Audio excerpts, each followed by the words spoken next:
I'd like to call this meeting of the Kentucky Department of Fish and Wildlife and Resource Commission meeting in order. And I'd like to welcome everyone here.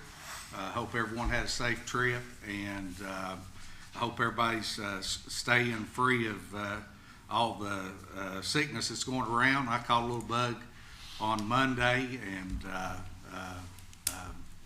taking steroids and antibiotics. So if you see me sweating and shaking, it's I'm trying to get better. So thankful to be here. Thankful for everyone that's here, and I'd like to ask Commissioner Cummins to do the invocation.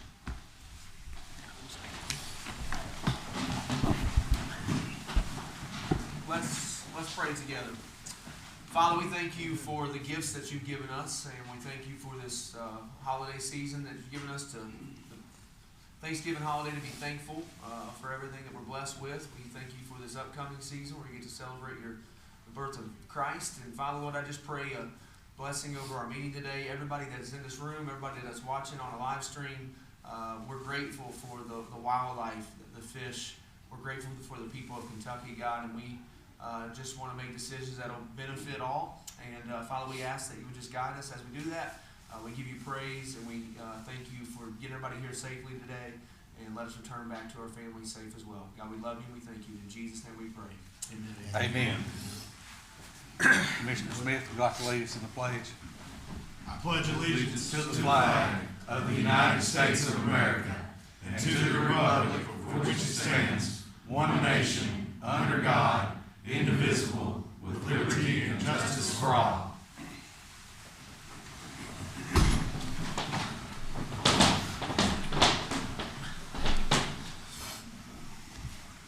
Commissioner Smith, would you do the roll call, please? Yes, sir. District 1, here. District 2, Here. District 3, Here.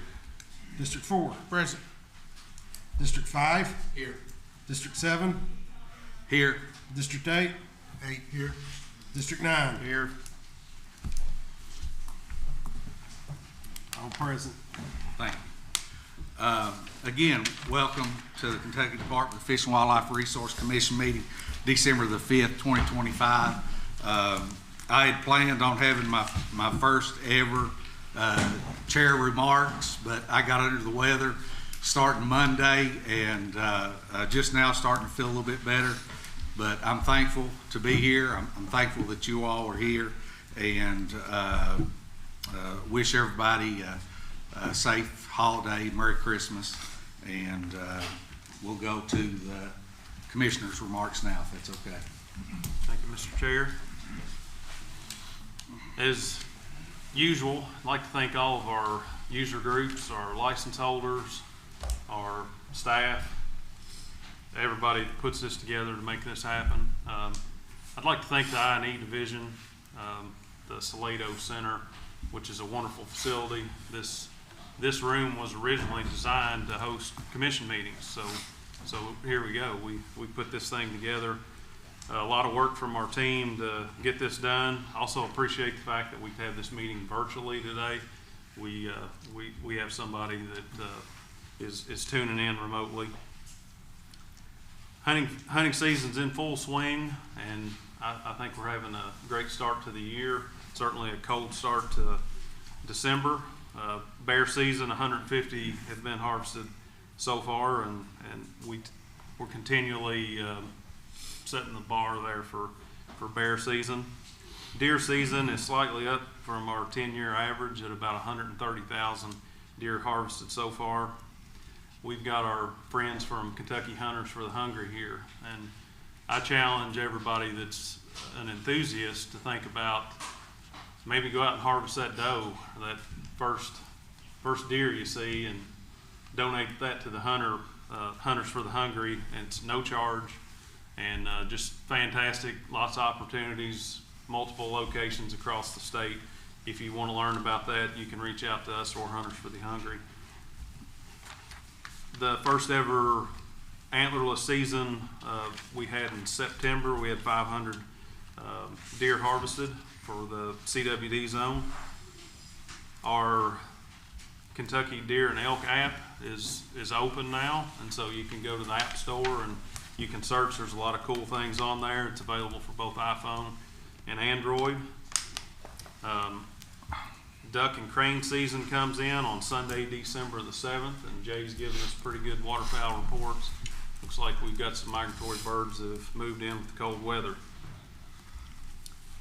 We recently acquired 500 acres in Scott County to join Veterans WMA, which is a key acquisition in a strategic location, and to join that, the Veterans WMA shooting range is going to be opened up perhaps in the next 30 days or so, and that's going to be a tremendous facility in a high populous area, so I'd encourage everybody to go check that out. I'm really proud of our law enforcement, the division as a whole, what they've been able to accomplish this year. What they're trying to attempt is the first time we're running 2 concurrent academies. We have 25 potential new game wardens going through the academy. So Colonel, great job. Thank you to your leadership team for what you're doing. Trout stocking's in full swing. I'd like to give a big shout out to the Kentucky Fish and Wildlife Foundation for helping us send kids to camp. 510 kids this past season, $130,000 donated. So what a great partner we have with the foundation, with Rachel and John. I'm not sure if either one of them are here today. I see her hand go up there. Okay. We're really proud of our staff. We recently had a coat drive, and we put together, it looks like over 100 coats, 110 to be exact. And I was able to go with Kevin Kelly and a few others to drop those off, and there were people in and out and a lot of needy people. So kudos to staff. You all step up and you make me proud to serve with you.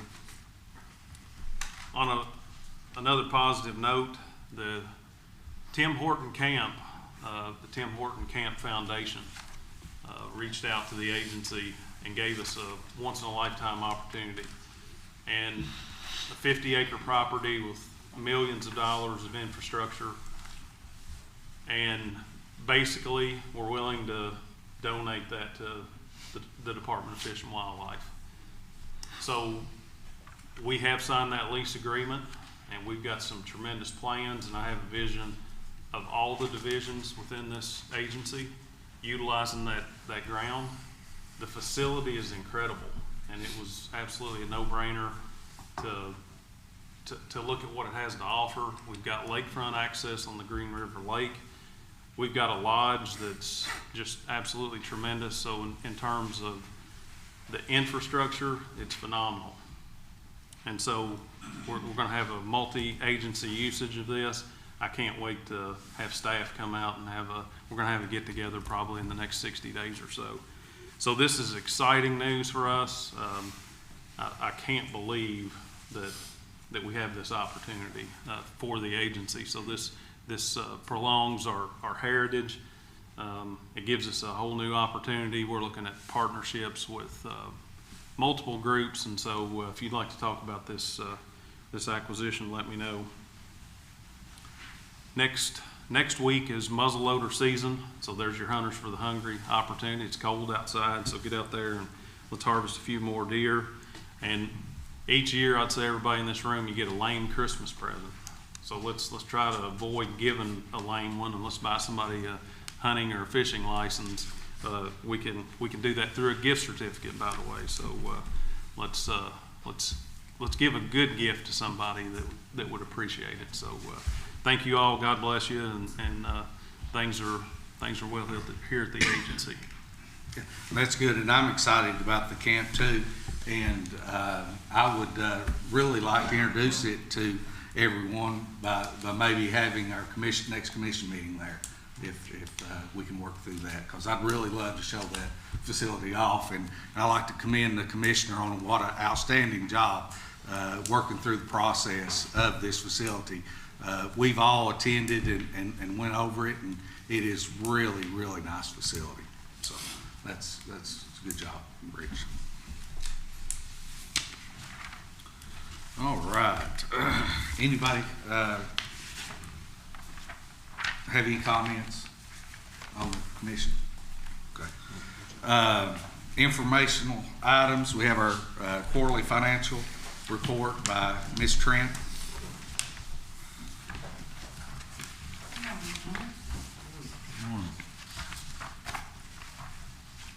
We'll start with the quarterly report. This is for the first quarter. So what you'll notice is we do have our new budgets that have been put in. You will see down at the bottom, one thing that I want to outline, and you can mark it so that you'll see it for a little while in this fiscal year, is that we had a reorganization. So you'll still see the marketing division, and you will still see, let's see, no, that's the only one. So now what we're used to seeing is fisheries will change a little bit because philo has been moved from fisheries to tech. So expenditures, those budgets have been moved, and we've moved those expenditures. So marketing, eventually, we have a few, you can see where there's a few expenditures that have hit there. We are moving those as those hit. It was a cleanup from the reorganization. So are there any questions after you all review the first quarter?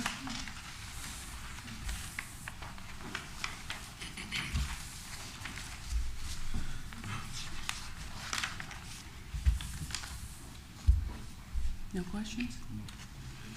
And as you all always, I preface that is, I know you all get this information and it's a lot. So by all means, if you ever are sitting at home looking at it outside of here and you have a question, reach out and call me or email me for sure.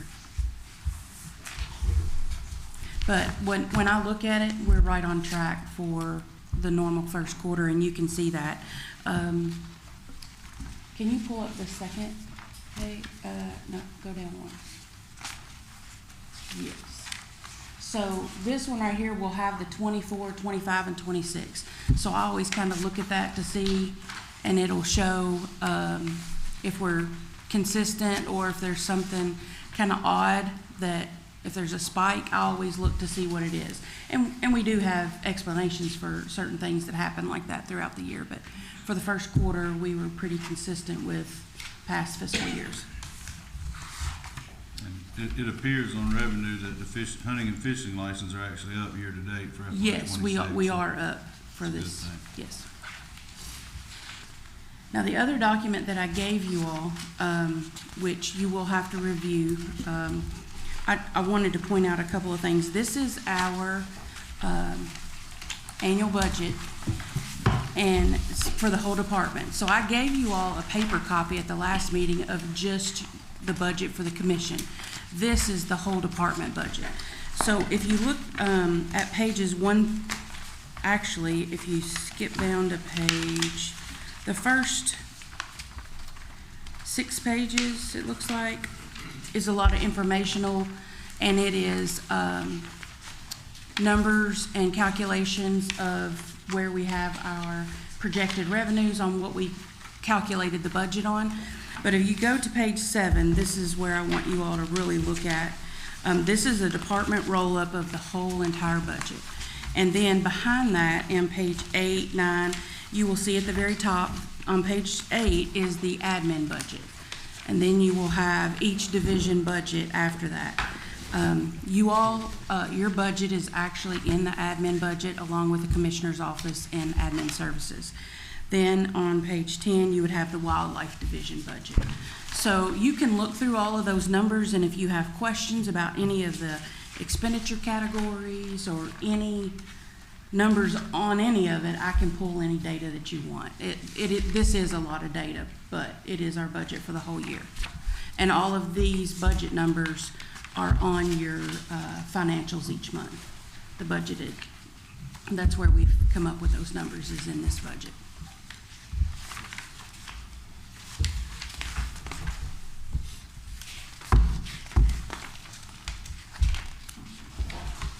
Chair, I do have one question on the fund balance sheet. And in my short tenure here, I haven't seen this. So I was going to ask about the special deposit trust fund on the fund balance sheet. What is that? Yes, so that that is actually Before we sold licenses online, we had all of our merchants had an individual credit card machine. So in order to do that, they had to, when they signed a lease with the department, they had to put up a deposit. We have all the deposits in there, so we still have a few vendors that are on, they're still with us and contracted with us. So if you were a vendor and you said, hey, I'm out, I don't want to sell your license any longer, then we would give you your deposit back, and we would actually get the equipment back. So those deposits are still in there from vendors that are still on board with us. They don't have any equipment anymore. They've turned all of that in. So we actually, I just talked to our budget person, we're actually gonna transfer those funds to the Fish and Game Fund, because we do not have any vendors out there that still have equipment, and they've been given all of their refunds. Right. And that's mainly interest from where the money was sitting in there when we had deposit funds in there. Sure, and that's the reason my attention was drawn to it, because there was no expenditure or revenue. There's been nothing in there, and we activity, just need to shift those, yeah. We were just busy with the reorg, moving everything else, so we've kind of not made that adjustment yet, but we will make that correction and that transfer in this fiscal year. Thank you for that clarification.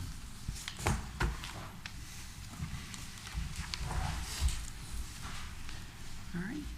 We need a motion. Motion that we accept the quarterly financials. Thank you, Melissa. Second. Roll call, please. District 1? Aye.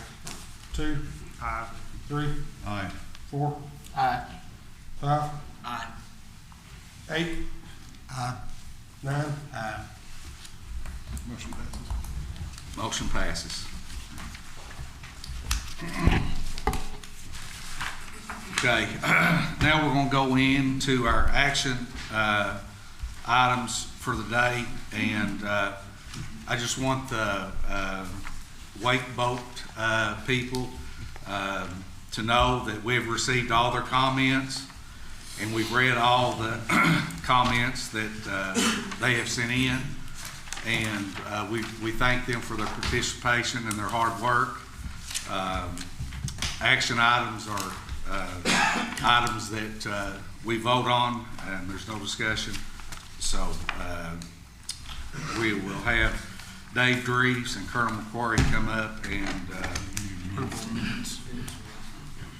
oh, I'm sorry, I didn't see the approval of minutes. My apologies, we have to do the approval of minutes. Minutes from September 19th, 2025 quarterly commission meeting. Do I have a motion? Got one change, one correction. On page 14, second paragraph, there's a reference to Kayla. It's a proper name, Kayla. I think the intention was for it to be KALA, an acronym for Kentucky Alternative Livestock Association, and that's the only correction I noted. Correction noted, we can change that. I'll make a motion to accept as submitted. As submitted. With revisions. With the revisions. Yeah. Second motion. Second by Commissioner Robinson. Roll call, please. District 1, aye. District 2? Aye. District 3? Aye. District 4? Aye. District 5? Aye. District 8? Aye. District 9? Aye. Passes. Okay, now on to the creating regulations to define the water bodies and the area of some water bodies where wake sports will be allowed. Director Dreves and Colonel McQuarrie, please.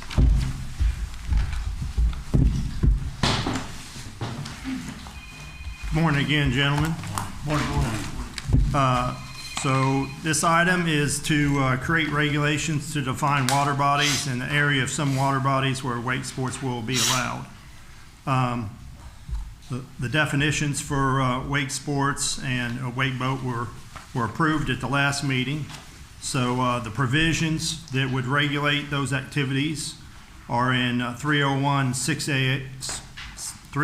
KAR 6030, waterway safety requirements. And so our proposals are that wake sports will only be permitted at least 300 feet from shore on all sides and at least 300 feet from a commercial dock or moorage harbor on eligible water bodies. propose a provision that wake sport users shall drain the ballast tanks of the boats to the full extent practical upon leaving a body of water and before leaving the ramp area.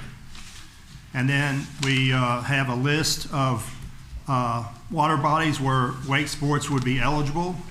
Those recommendations for eligible water bodies shall be Mississippi River, Ohio River, Kentucky Lake, Lake Cumberland, Lake Barkley, Barren River Lake, Green River Lake, Cave Run Lake, Dale Hollow Lake, Laurel River Lake, Nolan River Lake, Rough River Lake, Taylorsville Lake, Harrington Lake, Yatesville Lake, Dewey Lake, Lake Bashir, and Lake Linville.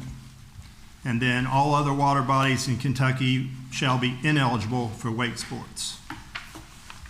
And then also any cleanup of other regulations is necessary for conformity.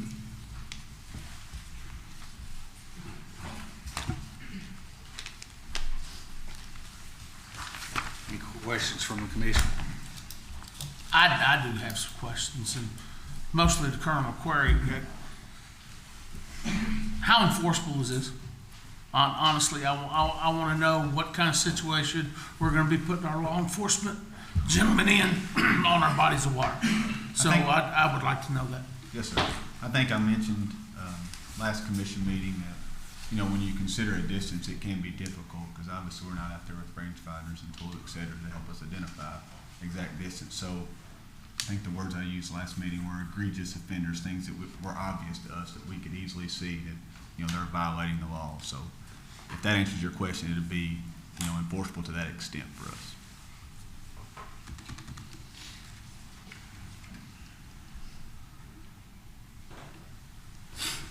Any more questions, Commissioner?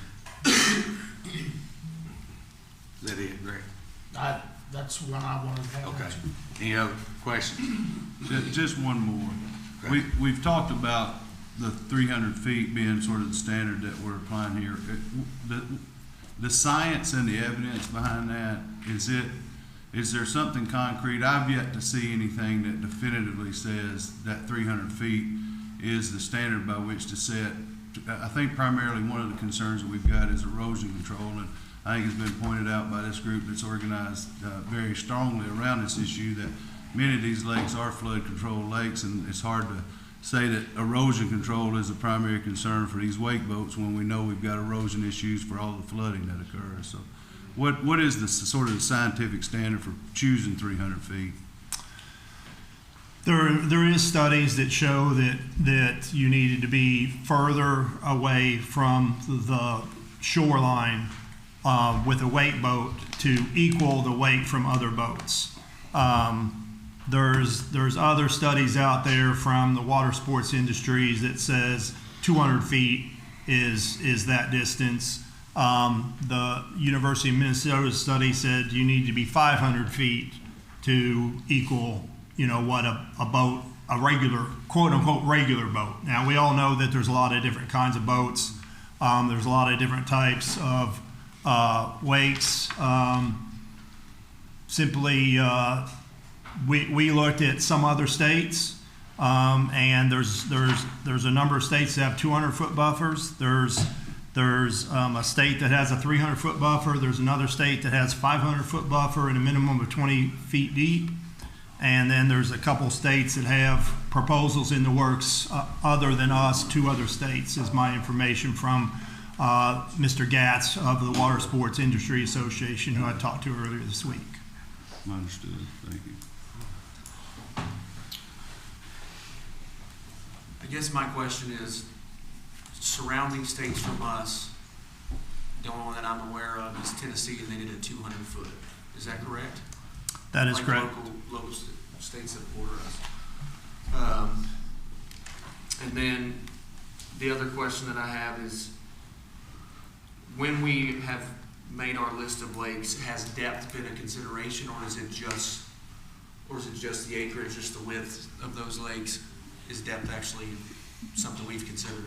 We decided simply because of most of our lakes are not natural lakes; they're reservoirs, and so typically 300 feet from shore or 200 feet from shore, even on our reservoirs, you're gonna be in a substantial depth.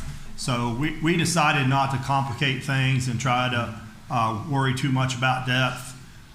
You may remember at one point in time we were talking about doing zones where we'd have maps and whatnot. This simplified it obviously when we went to not worrying about specific zones and just saying that you had to be a certain distance from shore or from marinas. So no, not really. We haven't taken depth into consideration because we don't think it's necessary, and it would simplify things not to worry about depth. I'd like to add that since Josh alluded to, with Tennessee, we have 3 lakes on that list. Scroll back up. That also run into Tennessee, Kentucky, and Barkley, Del Hollow. I would be cool if we take the footage down to 200 to match that, and that way if a boater starts participating in wake sports on the Tennessee end of Kentucky Lake and comes up into Kentucky, might clean up some gray area there. However, Lake Bashir, I've spoken with our regional fisheries biologist down there and our captain.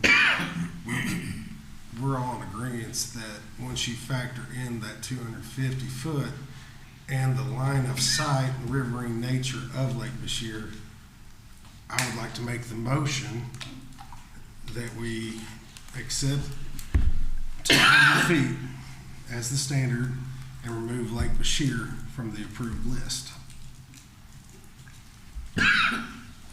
We have a motion Second. and a second. Can I clarify to say that, does that mean that the rest of the stipulations of the recommendation are as written Or as written. about the ballast and? Correct. Yes, the rest of the stipulations. Stephen? Go ahead, Steve. Yes, just to clarify, as far as the 300 feet versus 200 feet, would it be, the motion be 200 feet from a commercial dock and moorage as well? Yes.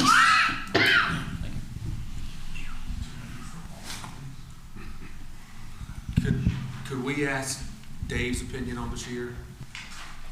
Yeah, let's go ahead, Dave. Do you have an opinion you want to share on Bashir? I understand that there's a very limited area of Bashir when we looked at it. Obviously, with 200 feet, it will open up a little bit more of Lake Bashir. I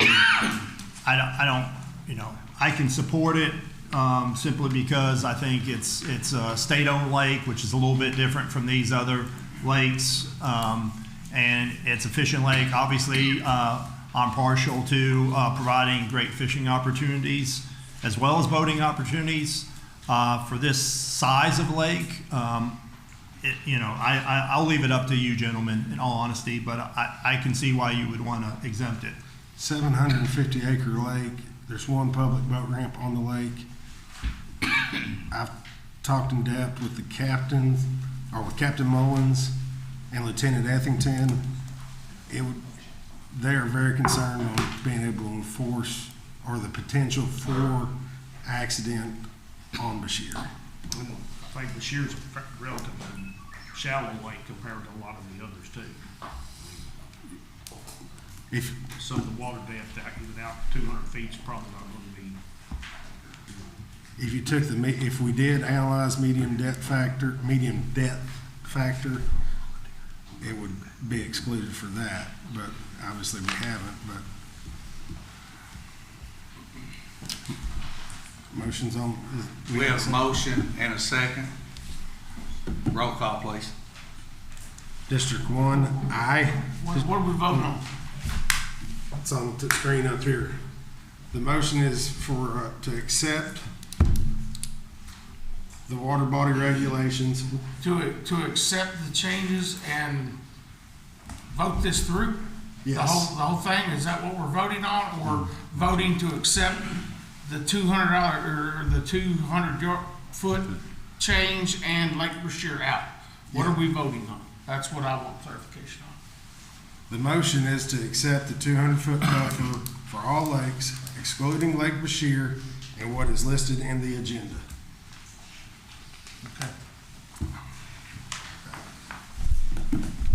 Roll call, please. District 1, aye. District 2, Aye. District 3. Clarify the vote. I really feel like the ballast and the other issues are something that probably needs a standard established. My concern is somebody's been in the regulatory world for 30-plus years. It seems arbitrary to just change a standard without scientific validity. So for that purpose, I vote no. District 4, No. Thank you. District 5. I'll clarify my vote as well. I think the last meeting I looked at the 200-foot regulation, and I think that's something I had discussed about last time. I had presented this with my constituents in the 5th, and they would like to see some more time for education, so I'm going to have to vote no. Thank you. Thank you. District 8, Let me ask you a question. The 200-foot, you're gonna do the 200-foot with all the lakes, right? Can we do the 300 and just eliminate that one lake? the motion, Fred, is for 200 feet in the 200 feet. eliminated lake. Yeah. But we talked about the 300 at one time, it didn't. Yes. It had started out at It 300. started As 300. And it was, and with Tennessee being at 200 feet and us sharing 3 body waters, it was under Tennessee. It was just kind of cleared up the regulation on that. And it's kind of a compromise. So drop it from 300 to 2 on all of them? 200. Okay, I vote yes. District 9? Aye. Motion passes. I'd like to refer to Commissioner Storm. He's got a comment for the wake boaters. Since we had a big turnout from wake boat owners and a great deal of public comments, I'd like to personally volunteer while the commission meeting goes on to meet with anybody that would like to chat, just because I do value your time.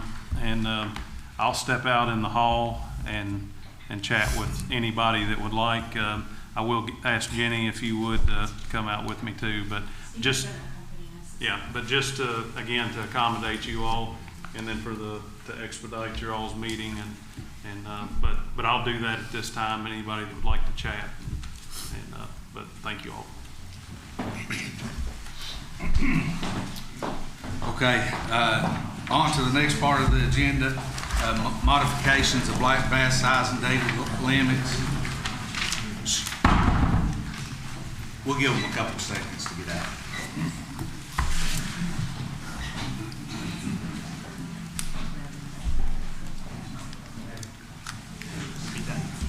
Dave, you want to let them see that map?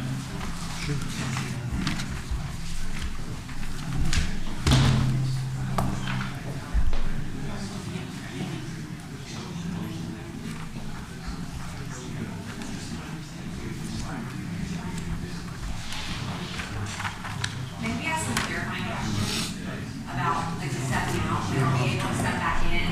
Yeah, you can step back.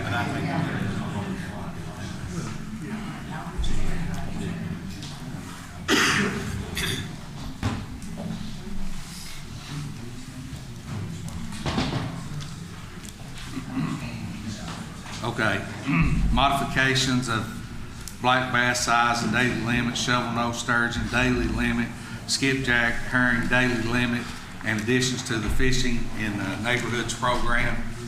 Director Dreves.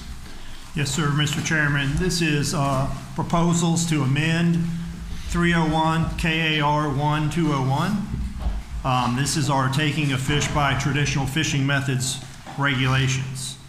And so our recommendations in this regulation are to remove the slot limit on largemouth bass at Cave Run Lake and enact that there be no size limit on largemouth bass, and an aggregate daily limit on black bass will be 10 fish.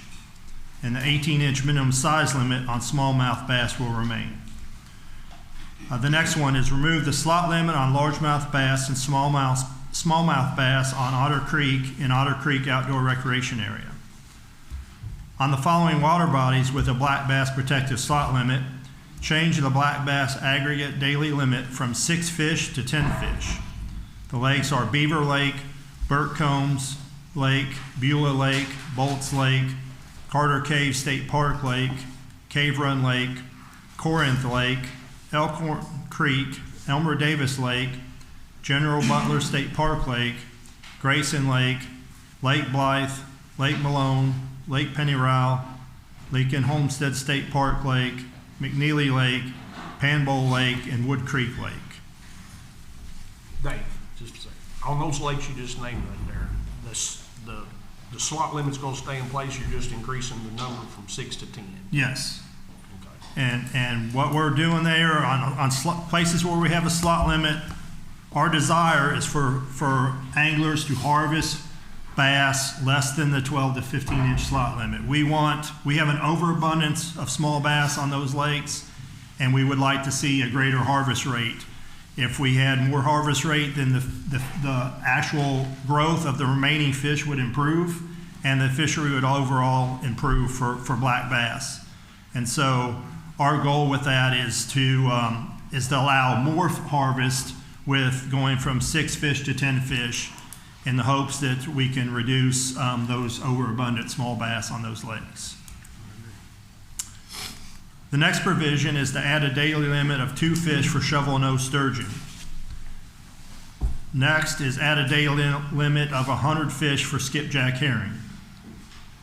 And then finally, we want to add 2 small lakes to the Fishing in Neighborhoods program.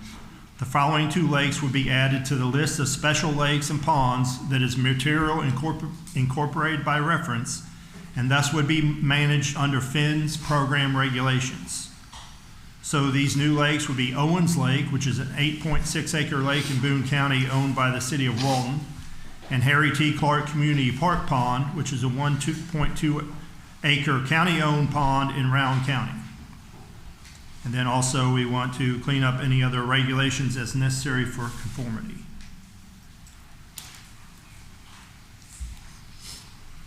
Go back and make sure everybody that's watching might not have the agenda that 18-inch smallmouth are still protected At Cave Run Lake? at Cave Run. Yes, the 18-inch smallmouth minimum size is currently in place, and we're not proposing to change that. But so the only change would be to have no size limit on the largemouth, and the aggregate daily limit would be 10 fish. But you still, if you had smallmouth in there, they still have to be 18 inches. I'd like to make a motion that keep the language that's written, but with one exception. Out of those 10 fish taken out daily, only 5 of those, my recommendation is only 5 of those 10 can be 12 inches and above.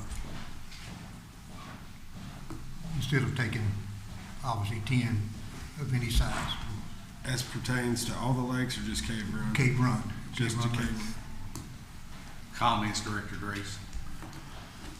It doesn't, infringe on what we're trying to accomplish, but it does add complication that I don't think is warranted. And I understand the anglers are concerned about, they shared the concern with Mr. Shortridge about protecting the larger fish, but the fact is that those fish are currently, you could keep 6 18-inch largemouth from Cave Run right now, and you have been for decades. So I think it's unwarranted and for the simplification of regulations. That's why our recommendation was no size limit. I understand Mr. Shortridge has anglers that feel like that those need protection, and that's, Mr. Shortridge and I had conversations earlier this week, and I understand that anglers are concerned, but It's not a killer for the whole. No, it won't infringe on what we're trying to accomplish, because it still allows folks to keep 10 fish under 12 inches, and that's what we wanted to do. So it would be fine from that perspective. It just, you have to have other extra verbiage in the regulation, and then people have to remember it. And law enforcement has to enforce it. Right. That's harder for them to do. And, we know that regulation complication is something that anglers complain about. And so we try to be conscious about that. And that's why a few years ago, we kind of standardized some of our bass regulations. And, yes, as fisheries biologists, we have reasons to have these special regulations, but we tried to put them in boxes And that's why we, that's why we try to go for simple if we can. I think our law enforcement will pretty easily accept this because they'll understand how many fish you can take. Most of the people working these body waters, they already know the restrictions anyway. So, I mean, the ones that's working up the cave run, they know it's 6 fish right now. If you're doing over or under, whatever, they already know that. So you're going from 6 to 5, but now you're going and harvesting 10. So let's protect 5. You're just dropping from a 6 fish limit to a 5. And out of those 10, we want to do what you all was asking us to do on the small fish. Instead of doing the 6, we just do the 5, protect 5. In case you get lucky and want to harvest all 10. I understand what Fred's and his people are trying to achieve there, and I'll second the motion. Okay.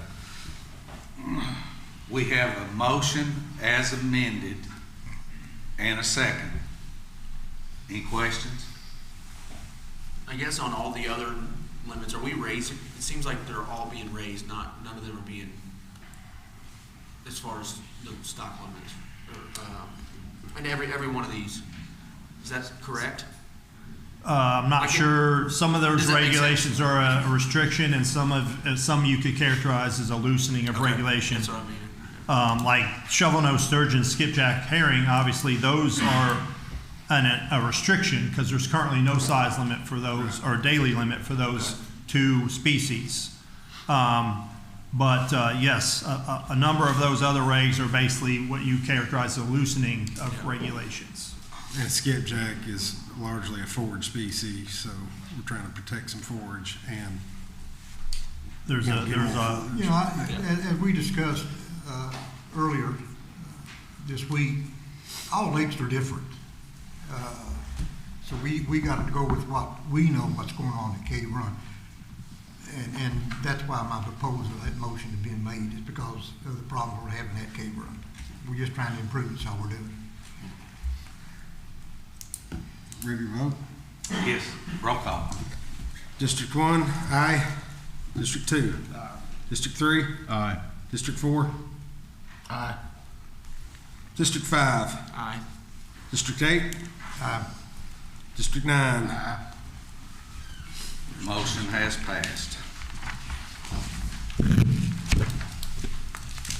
Okay, we have, next is our CWD response to Pulaski County positive detection. And it's, to my knowledge, Ben Robinson will be director. Ben Robinson will be via Zoom. He's virtual if needed. Okay, just if needed, correct? Because I didn't want to call for him anyway. Okay, so we have Scott Hart. Correct.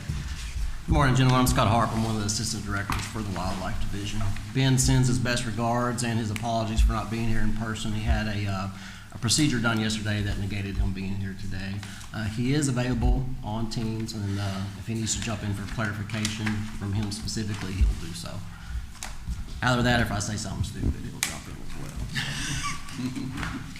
Wanted to give you a really quick update on the Pulaski County CWD detection, and then go through some recommendations for action for you today.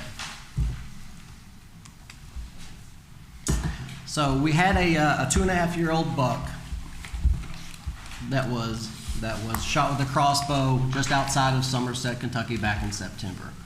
That buck was subsequently taken to a taxidermist, where that partner taxidermist pulled a sample for us, and we were able to send that off for testing. That test did subsequently initially come back as positive. That positive detection on that sample was then replicated twice within that same facility with the same result. It was then sent to a second independent lab, which did a different type of test on it, and that test came back confirmed as well. So we had a confirmed positive in Pulaski County. We also genetically matched that material with the actual skull in question, and it was a genetic match. So we know where this animal hit the ground, we know it was positive, and so that brings us to where we are now with a potential implementation of a CWD surveillance zone in and around the Pulaski County area. So you're looking at a larger surveillance zone, obviously, just due to the nature of the counties around it, and it would include Pulaski, Casey, Lincoln, Rockcastle, Laurel, Whitley, McQuarrie, Wayne, and Russell counties. And these were all based upon our CWD response plan, our current active response plan that we're utilizing to guide us in determining these surveillance zone parameters. We were able, due to the detection being in September, we were able to mobilize and do some increased sampling in the area very quickly. Greatly appreciate staff stepping up and doing that, and we were able to hire a cohort of outside help, typically wildlife students from the universities in the state that could jump in and help us at truthfully a cheaper cost, and that worked out very well for us. So given the infrastructure here within the potential surveillance zone, we have plenty of taxidermists and processors available for us and that are offering to partner with us and are available to partner with. And so staff were able to work with them during this initial season before the implementation of our surveillance zone to actually increase our sampling capacity in the area. And we were actually able to gather, I believe, 7 of the 9 counties, we were able to meet our sampling goal voluntarily. So without any mandatory check stations, without anything of that nature, we were able to meet the sampling goal in 7 of the 9 counties. And while we can't definitively say it right at this second, because we want to run it through the CWD response team and we want to run it through the work group, the early indication is that in the future we should not need mandatory check within this surveillance zone.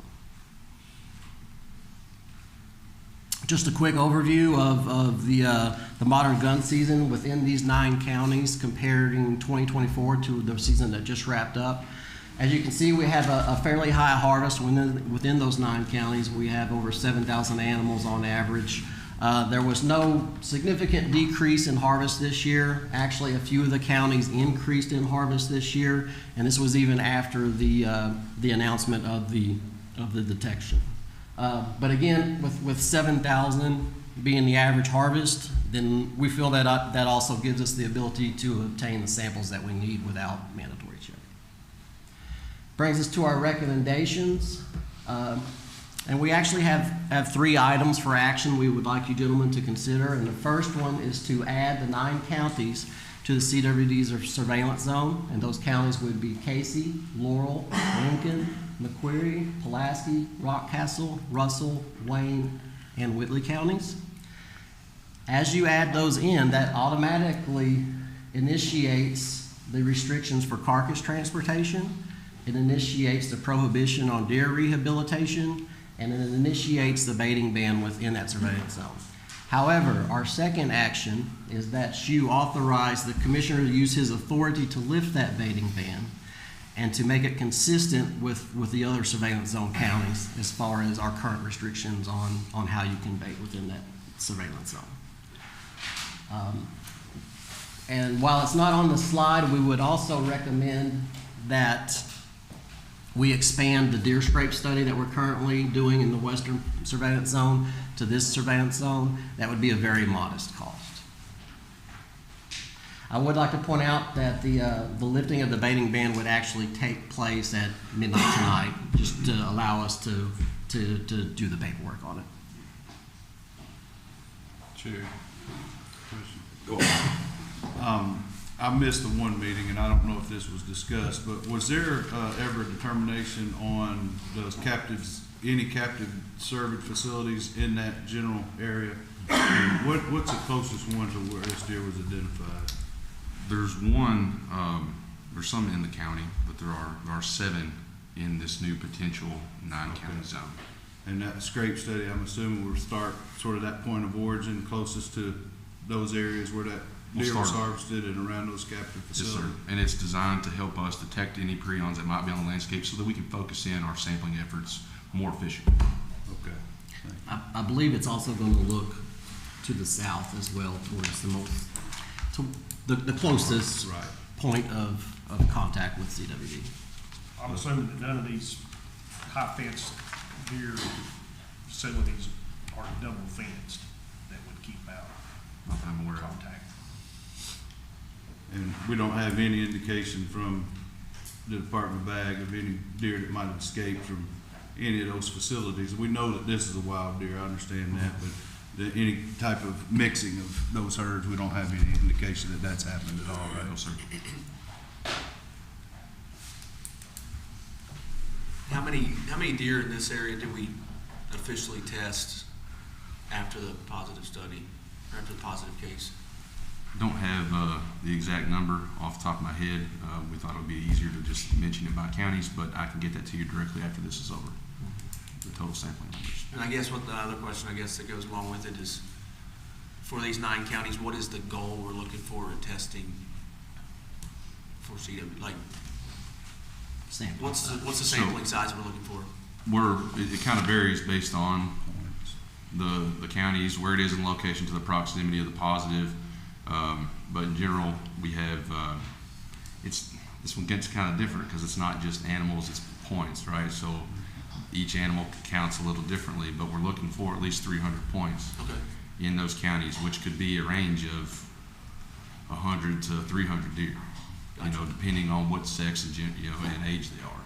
Out of the samples that we have taken since the positive confirmation, have we found any more? No, sir. No.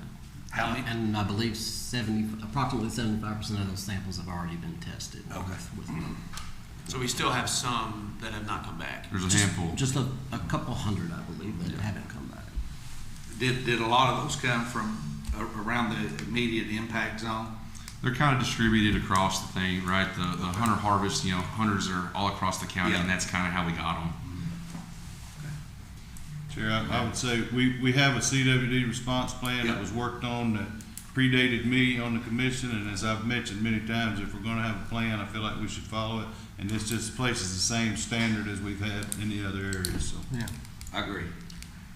You want to make that a motion? I would make that a motion. Well, can we, let's Scott has a couple more issues here. Okay. If, in the opportunity expediency, we'll add the next 2 with it, if that's okay with you all. You want to wrap up everything I have? Is that what you're saying? Yes. Okay. One clarification, we are gonna vote as well for the meeting to coincide with what we passed. That's last correct. time. That's correct. I would go with what he had on the screen. Okay. Yes. And the scrape. And the study. scrape study. And the Yeah. scrape study. Yes, Yeah. What, good point. Joe, can you get Josh a copy of how we do the scoring? How we do the what? Can you get Josh like the information on how we do the scoring? He's asked me a couple times about it, and I can't articulate it as Oh, good the as he scoring said. system. The or sample sample. Yeah, that'd be Yeah, great. that's very I'll include everything you need right after this. Sounds good. Yeah, you can- All right, gentlemen, the next up for action, which has already been through discussion, I'll just read it, is to clarify that guiding of hunters on a WMA for profit constitutes commercial activity and would therefore be prohibited, and clarify that fishing tournaments that launch at a WMA boat ramp is not a commercial activity under the current wildlife management area regulations in 301 KAR Chapter 3 Regulation 10, define commercial activity and modify the group definition in 301 KAR Chapter 3 Regulation 1, and to clean up any other regulations as necessary for conformity.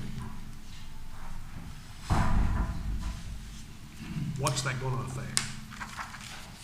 What's that going to affect? Yeah. That is going to, it basically clarifies within regulation that is already in place that guiding on WMAs is not allowed, that the use of a WMA boat ramp for a fishing tournament does not require, is exempt from this because it's not the intent of the regulation. And it cleans up and defines it within regulation.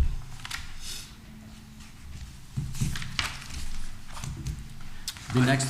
One clarification that maybe people have had questions on is when we say guiding, that's in the take of the animal, correct? That's not. I just want to make sure that all the other commissioners understand. I've talked to Gabe about this as well. It's like that's in the official take of the animal. So if you wound an animal and you need to hire a dog to come on there, that is not in the take of the animal. That's in the report. That is okay. Correct? Is that? Okay. I want to make sure. If you wounded an animal or hit an animal, can you clarify that, I guess? Well, That's I don't not know in what the taking conversations animal. have been had. Yeah, that's okay. Without me, but it's my opinion. I'll be glad to conversate with you all about it, have a discussion. But if the animal's wounded and it's not dead, you're still in the act of take. Correct. We don't know if it's dead yet or not, so you're still pursuing that animal. So if you shoot an animal, you think you've killed it or possibly killed it, right? You don't know. You hire a dog to come help you find it. That would not be considered a commercial activity at that point. Only once you find the deer alive, now the dog's got to leave. Does that make sense? That's the way I'm understanding the reg? So again, it's my opinion, it would be commercial activity. So as the reg reads right now, we're trying to clarify, and I want to read this to you all. It says on a WMA, you shall not engage in activity which is commercial in nature and intent unless specified in section 5.3 of this administrative regulation, which goes, that 5.3 goes into group permits. So if you hire somebody to help you find the deer, then it's my opinion that's commercial in nature because you're paying somebody and that's commercial. Is there a time frame when you should wait to hire somebody to try to find that wounded deer? Or possibly dead? So I think what we're looking at is more the commercial side of it, not whether we're actually taking or pursuing. It's more what's commercial. So I don't want to construe what this regulation, what we're addressing here is, are we doing something commercial, not are we taking or pursuing? Because we're on a WMA here. Yeah. So not private land, but public land. What if you didn't hire somebody that you just, friend came over, brought his dog, you found it? So if you're not Nobody exchanging getting paid, funds, it's not fine. exchanging dollars. Well, again, it's commercial, so that wouldn't be commercial. I guess my only concern is seeing animals wounded and not being found is a concern of mine. But as far as the guiding and making profit, I fully understand that clarification. I think it's a good reg, honestly. But if I wound an animal, I've killed deer on WMAs. I had to wait 5 hours to find one on a WMA one time. So, and I know that dogs and those things can be helpful in finding wounded animals that are dead now after waiting. So that's my only concern.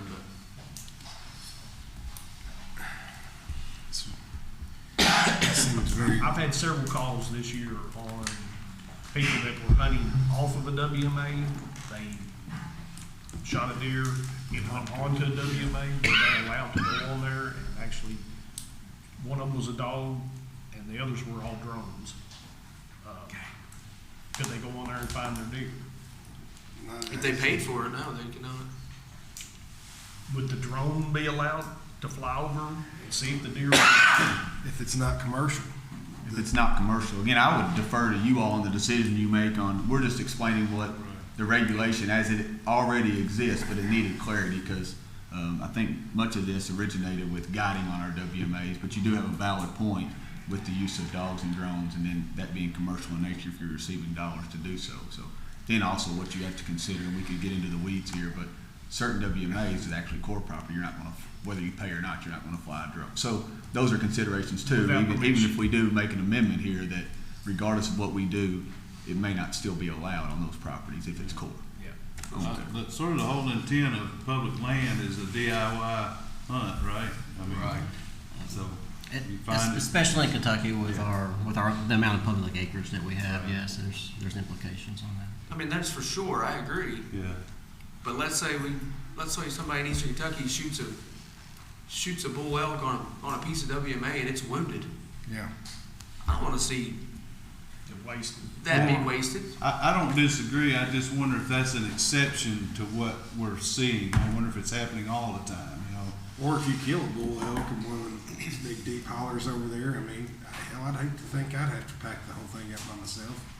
I know other states, western states, you can pay for recovery or for a recovery procedure on public lands.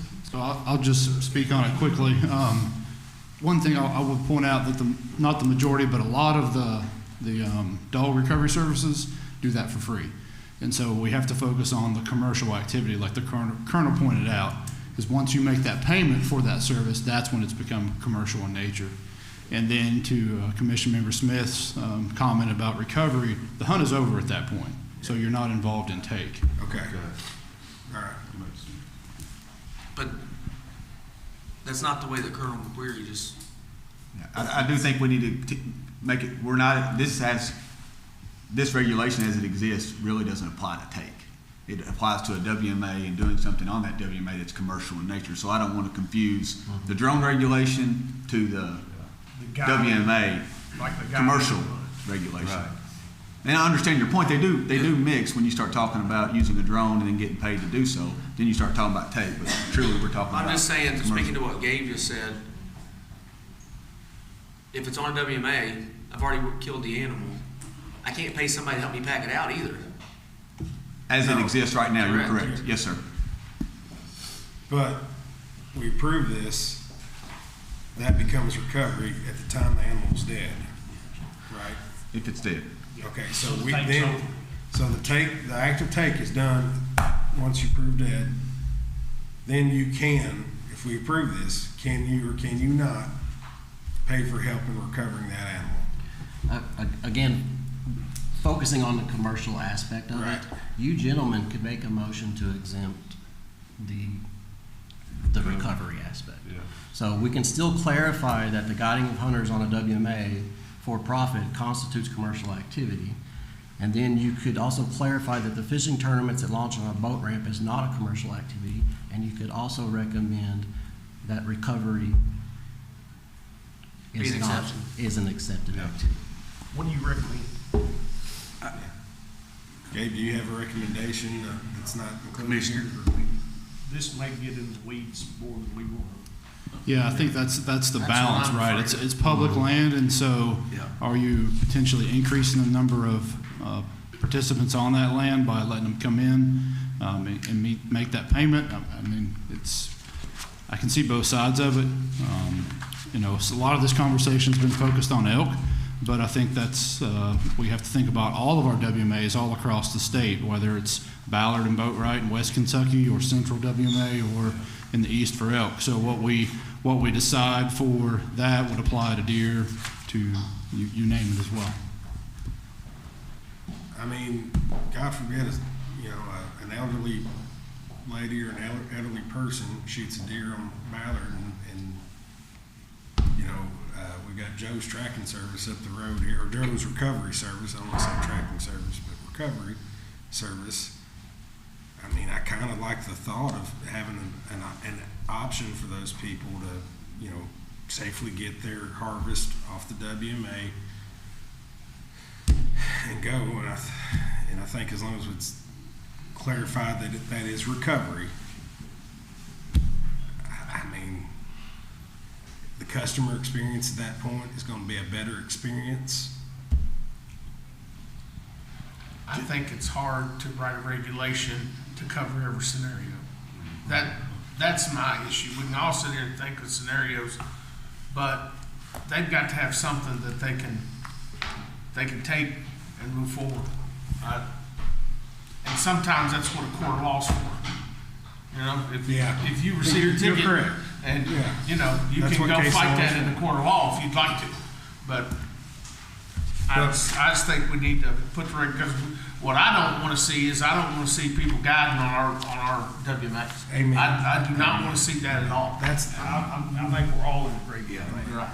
I mean, but Forgive us, we're trying to figure out how to make this motion in the cleanest way. Yeah, it's a valid point. It's very challenging to write a reg for the exceptions. You have to try to go with the best regulation you can set forth, and then maybe deal with the exceptions as they come. Because when you're writing it for the exceptions, then other people find themselves into that exception category. You're creating more gray area. Right. Yes. But in this case, we do have, and correct me if I'm wrong, we have the difference between take and recovery. Which exists all the way across the state with respect to our Correct. drone regulation. So you're just really looking at the commercial aspect here. So if you say, that you can pay somebody to fly a drone on a WMA to find a deer, you're just exempting it just like you are the bass tournament. Because nowhere, we say in the drone reg, you can't use a drone to take, and that would apply to the WMA too. We're just looking at, can you pay somebody to fly a drone in the WMA just like you can on private land? I think that's the discussion you guys are having, trying to come to terms with. I mean, the exception for me would just be as simple as recovery versus take. That'd be the exception for me. I mean, like I said, I would hate to myself next year be on a WMA, shoot a nice buck with my bow and hit it back, liver shot, and I can't find it, and not be able to at least have an opportunity to be able to find it. But go ahead. So, just to clarify, if you're bringing in a dog or a drone to help you find it, it's still take. It's only recovery once the animal is dead. So it would require the hunter or somebody to find the animal dead first before recovery can initiate. So what we're talking about, if you want to pay somebody to come in with a drone or a dog to help you find it, that would not be allowed. That's still on the take. It's still take by what we're talking about. If we were to allow a provision for recovery. and that's my my thought would be I don't pay anybody for anything, I promise you that. Go ahead, Pastor of the church, I don't make much money. I would just say that we're talking about, I think, a very small number of people, and it would be my recommendation that we proceed with this and then we listen.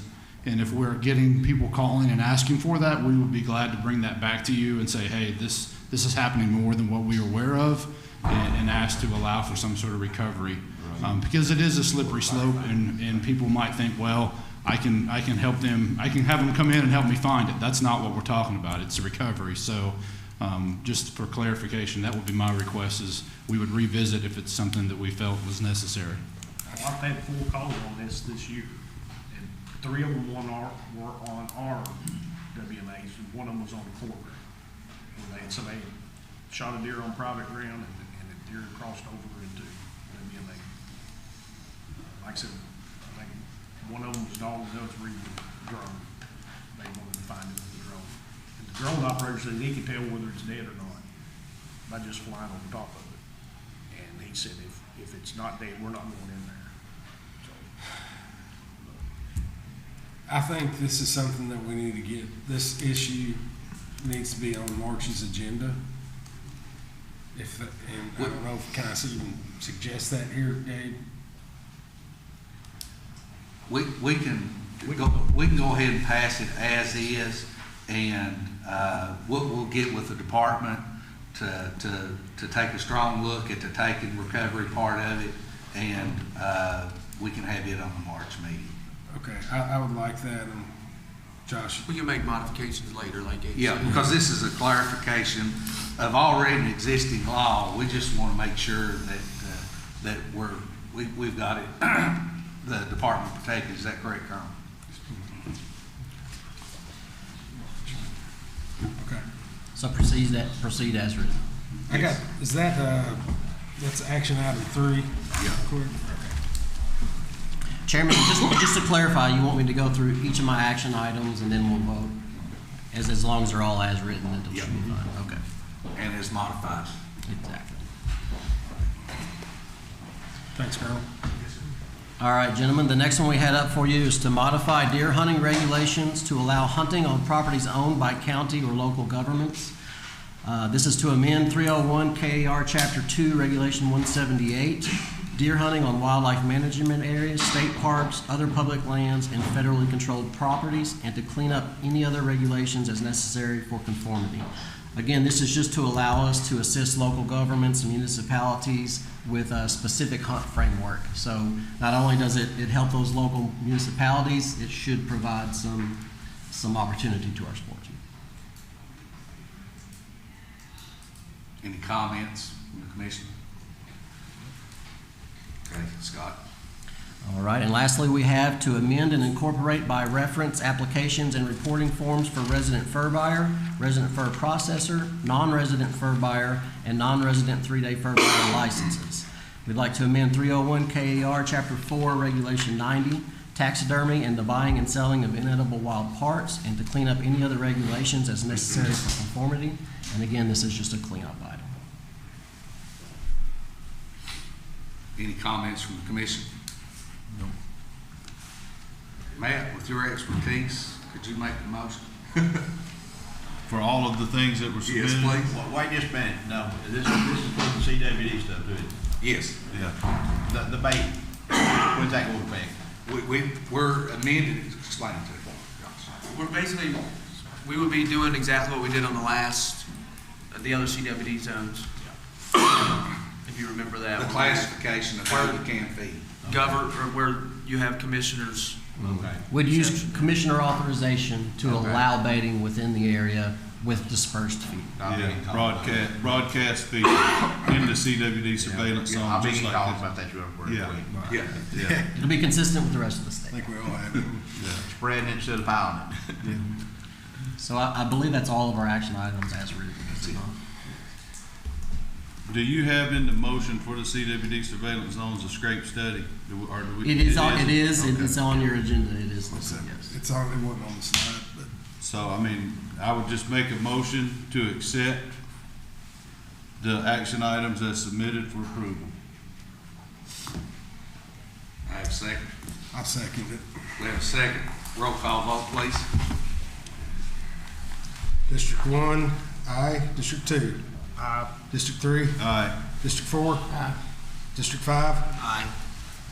District 8? Aye. District 9? Aye. Thank you, Jim. Motion passes. Next up is we have update the special fundraising permits, drawing regulations. Kevin Kelly. Good morning. Good morning, Mr. Chairman. Good morning, Commission members. So I return today with this as an action item. It's an update to the special agency fundraising permits drawing regulations. So we're proposing to amend 301 KAR 210 special agency fundraising permits. Much of this is cleanup, changing the title of the regulation to agency fundraising permits to distinguish these as different than the commission permits. Renaming the permit offerings, and then changing the application period deadline to run through the entire month of May to May 31st. Change the order of the drawing sequence, and then amending 301 KAR 5022 for conformity and any cleanup of any regulations for conformity after that. So. Which one just pushes back the day to the, I know one of them goes to the last day of May? Yes. Yeah. Any questions? How's the drawing sequence gonna be? It will be, so we're going to rename the permit types. We'll go with a Grand Slam permit, which would be, currently it is the Premium Combination Big Game Permit, and then the Elk Expedition Permit, which is the elk tag, and then the Big Game Pursuit Permit. So the drawing would take place soon after the application period ends at the end of May, and results would be announced very similar to the elk drawing a couple days later.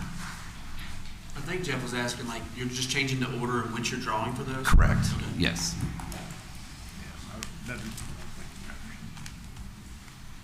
Mr. Chairman, make motion we approve, or we take it as written. Second. Second. I have a motion and a second.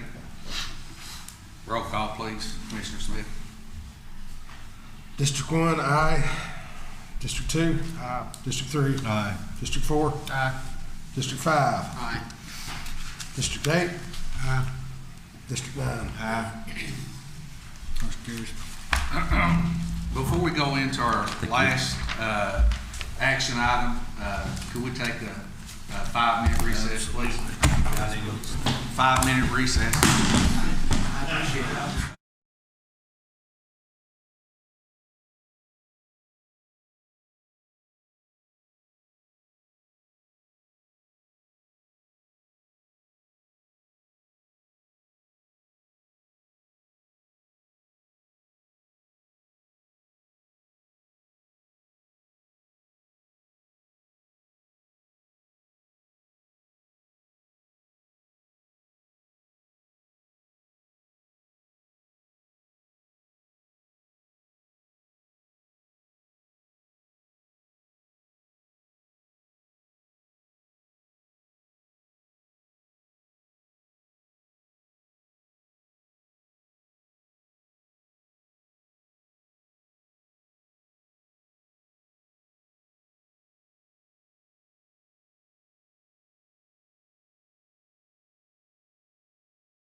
I'd like to call the commission meeting back to order. The next action item up for discussion is committee meetings. I'd like to recognize the president of the league and vice president of the league, Doug Ramey, Tom Ballinger. I know this is a issue that they have burned my ears up with, and I am in favor of committee meetings, and the structure is not determined. I'll need the commissioner to structure the committee meetings to where it benefits the commission in our knowledge of new business and some of our more tougher issues. We've got in the past they had a fisheries, wildlife, law enforcement, and maybe admin. So we have any comments on commission meetings? Matt? Yeah, I'd like to understand what the process looks like, because somebody, you know, that's a working professional, it's hard to make additional meetings. I certainly want to give sportsmen and women the opportunity to have input into the process, maybe more so than they feel like they're getting now, but Yeah. just are we talking about upending what we're doing now with the three-step process, or just adding into? Just the adding discussion? into the committee meetings, so we can add the sportsmen's to that. That's been their major complaint. These working groups don't have anybody from the league or any of these angler organizations or those. They would like a seat at the table to be able to discuss their concerns and issues, and I feel to be inclined that they should, because, you know, they're license holders and supporters, and help do a lot of good things in our communities. Do we have any bylaws or anything that's going to govern how these committees operate, what they do, what their primary goal is, what their charge is, who's going to give them a charge? Are they going to keep minutes? I have lots of questions on how this structure is going to work, and I haven't seen any documentation. Right, and I thought they would have had that. Gabe, Commissioner, in the past, do we have that documentation on how the committee meeting structure was? Stephen, why don't you come on up here too? I'm just sitting. I'll have to go back and look at our archives folder. Just from memory, it was up to 3 commission members, open conversations, but I don't, like I said, I'll have to go back and look at our bylaws. I'm speaking way out. It's been Gabe, before my time, sir. in my realm, if I form a committee to operate for my site-based council, then they have to have a charge. They have certain rules on what they're going to do and what their power is and what their recommendation is going to be coming back to the site-based council. So I see this kind of the same way, as if we're going to formulate a committee to report to this body, then there ought to be guidelines on what they're supposed to be doing. That's my I would agree, and like I said, Steve, go ahead. There is a section of the commission bylaws on committees and working groups. If we have a committee, that does become public meetings for those committee meetings. So we can establish whatever committee we want for whatever topics. Like in the past, we would have a elk committee, a wildlife committee, and they would discuss things and be presented things prior to it coming to the commission as a new business item effectively. I don't know how you all would want them to work now. That's not specifically spelled out in the bylaws as to what they are to be doing. That would be up to you guys to decide. It does spell out how they're to be formed and the number of individual members that can be on a committee and so forth. So there is some guideline. Yes. I guess my question to Chuck and anybody else would be,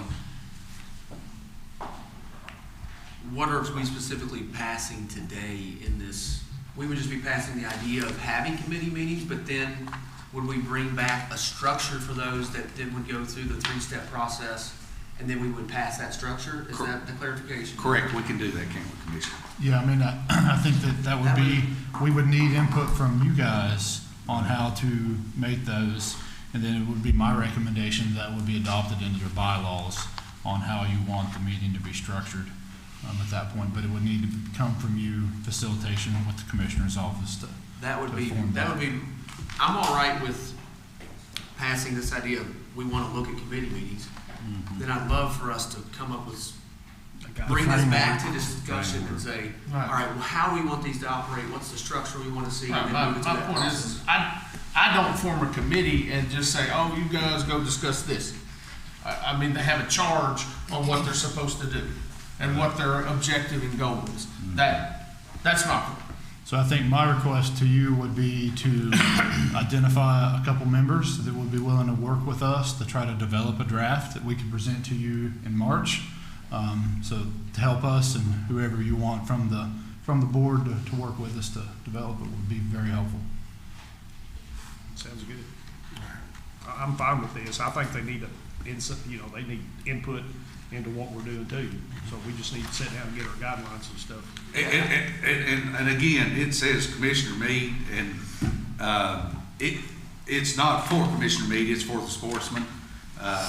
And, my name just happens to be the avenue that the department's chose to use, but this came from the sportsman, not Chuck. I think we would all agree that we probably all had sportsmen say, we don't feel like our voice is being heard. Right.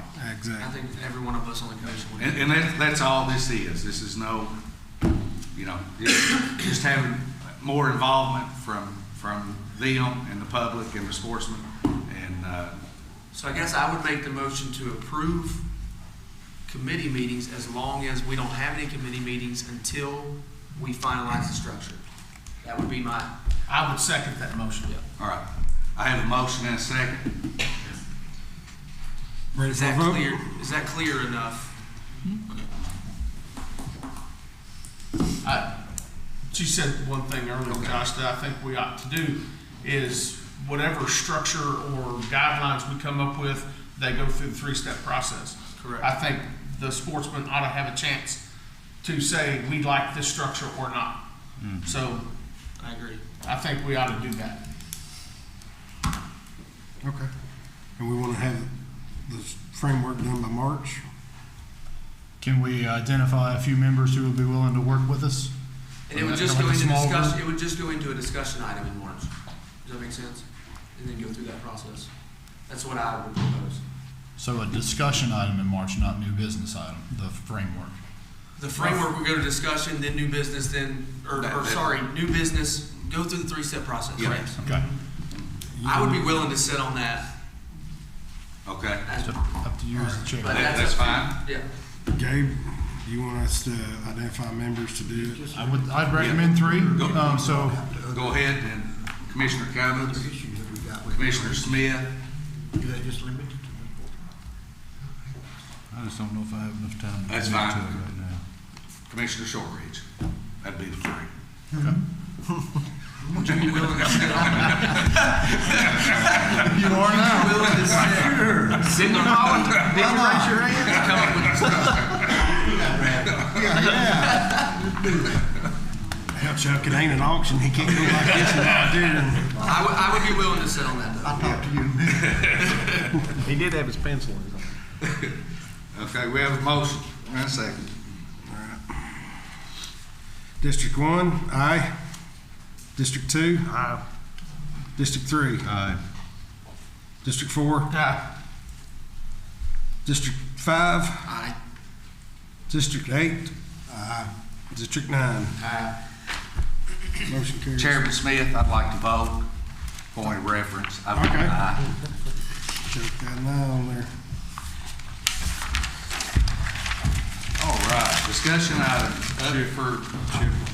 Before we leave that, I think we need to check parliamentary procedure on the action items. We had some discussion that we might have needed to do those separate, and I just want legal counsel to weigh in. He said it was okay. Okay. We were good as we. Good to roll them all together? Yep. Roll what? The action items, those Okay. 4 action items that were rolled together, CWD plan and those 3 other action items? I think I was out of the room at the time, and it must have been Daniel Schulman that. Review that for us. Okay. As long as you voted on them, Yeah. it should be fine. The only challenge was you voted on all of them in one. If you wanted to dissent on one, you couldn't vote without dissenting on all. So that was the question at I would hand. have to So, look yeah, take a look into at it and that, just but- let us know. Okay. So, Thank you. If a dissent vote came up on that, though, then we just have to break them down. Yeah, we would. Yeah. So we have discussion items. Ms. Jenny Gilbert.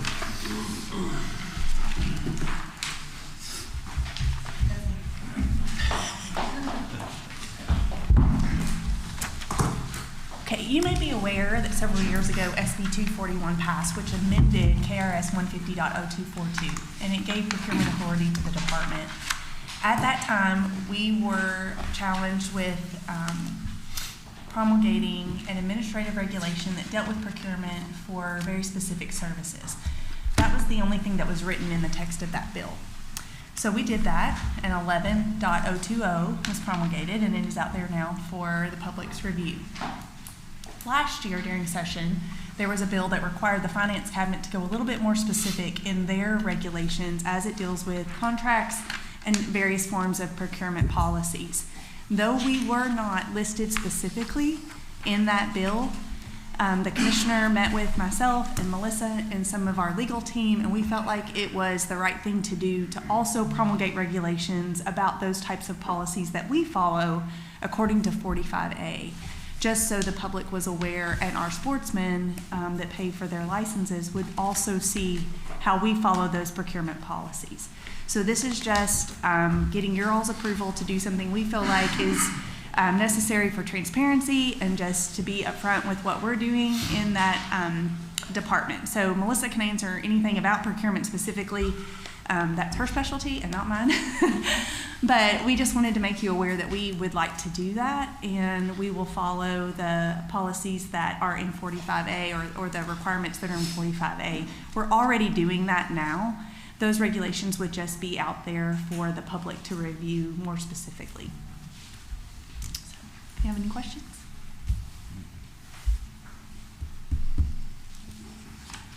No? Okay. Seems like this is just to provide more transparency to the public, correct? Absolutely, yes. I'm all for that. Yep. Okay, thank you. Thank you.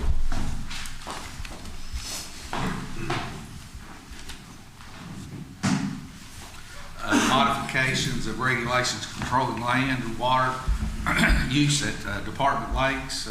Director Dreves. Mr. Chairman, again, this is something that we have a working group working on, and we're making progress, but still not ready to make any further proposals. So once again, we ask to table this item and bring it back as a discussion again at the very next quarterly meeting.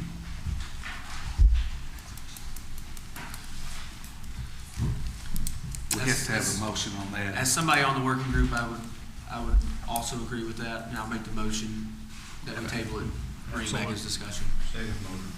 All in favor?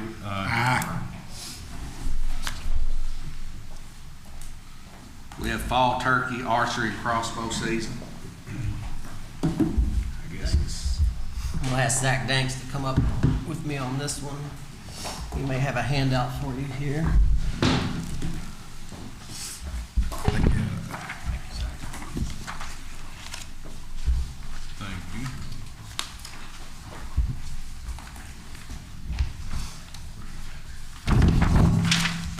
Thanks, sir.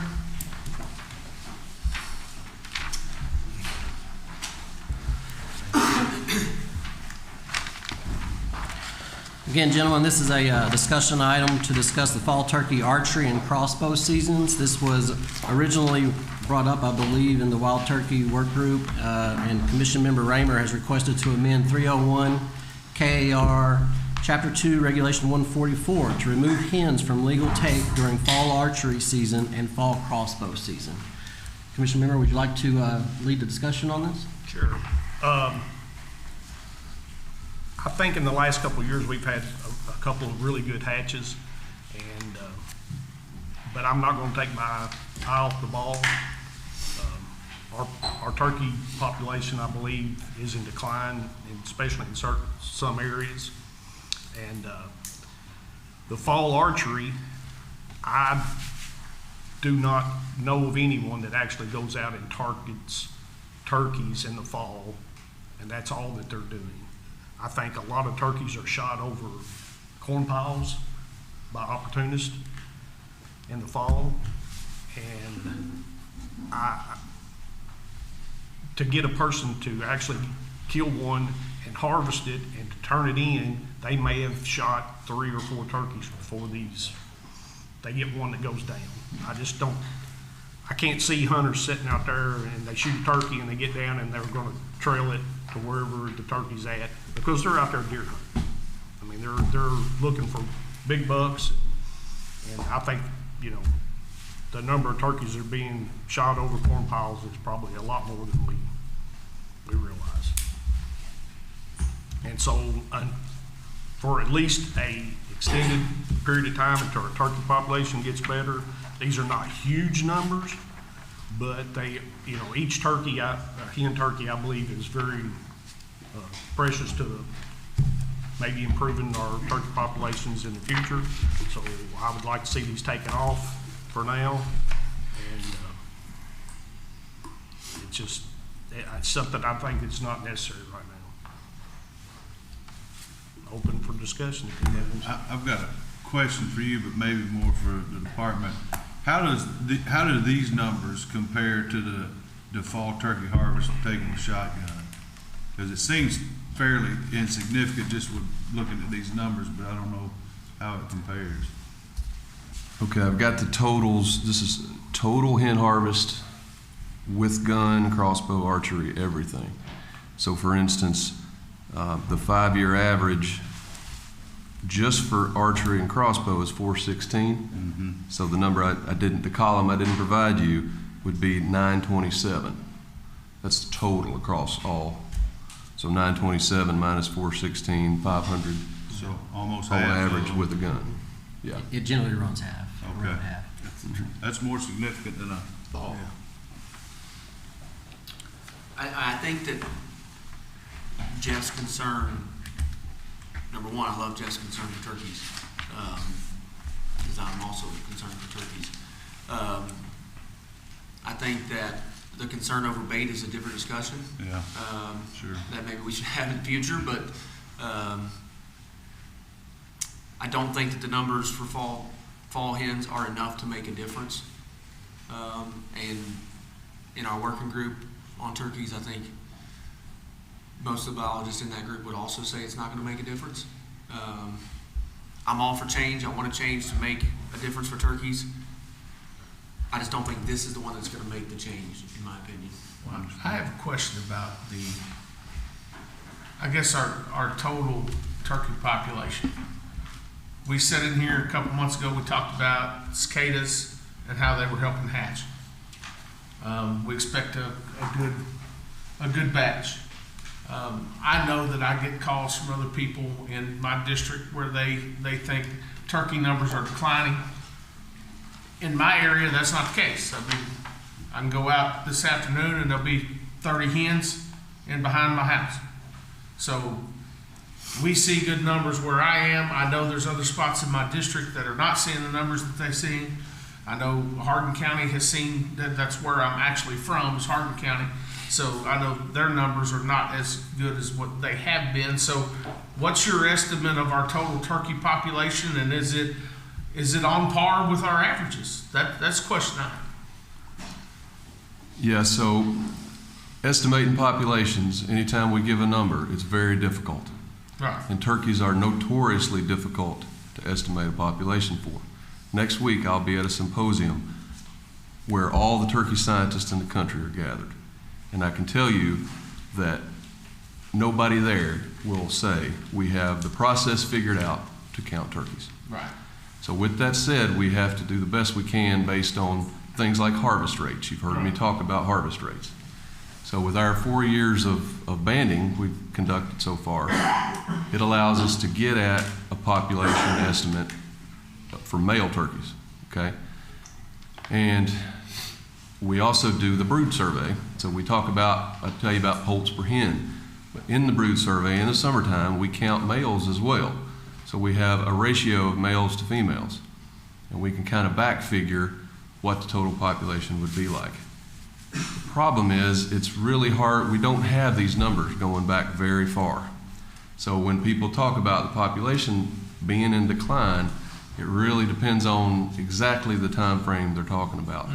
I don't dispute that turkey numbers have come down. I think a lot of folks would agree.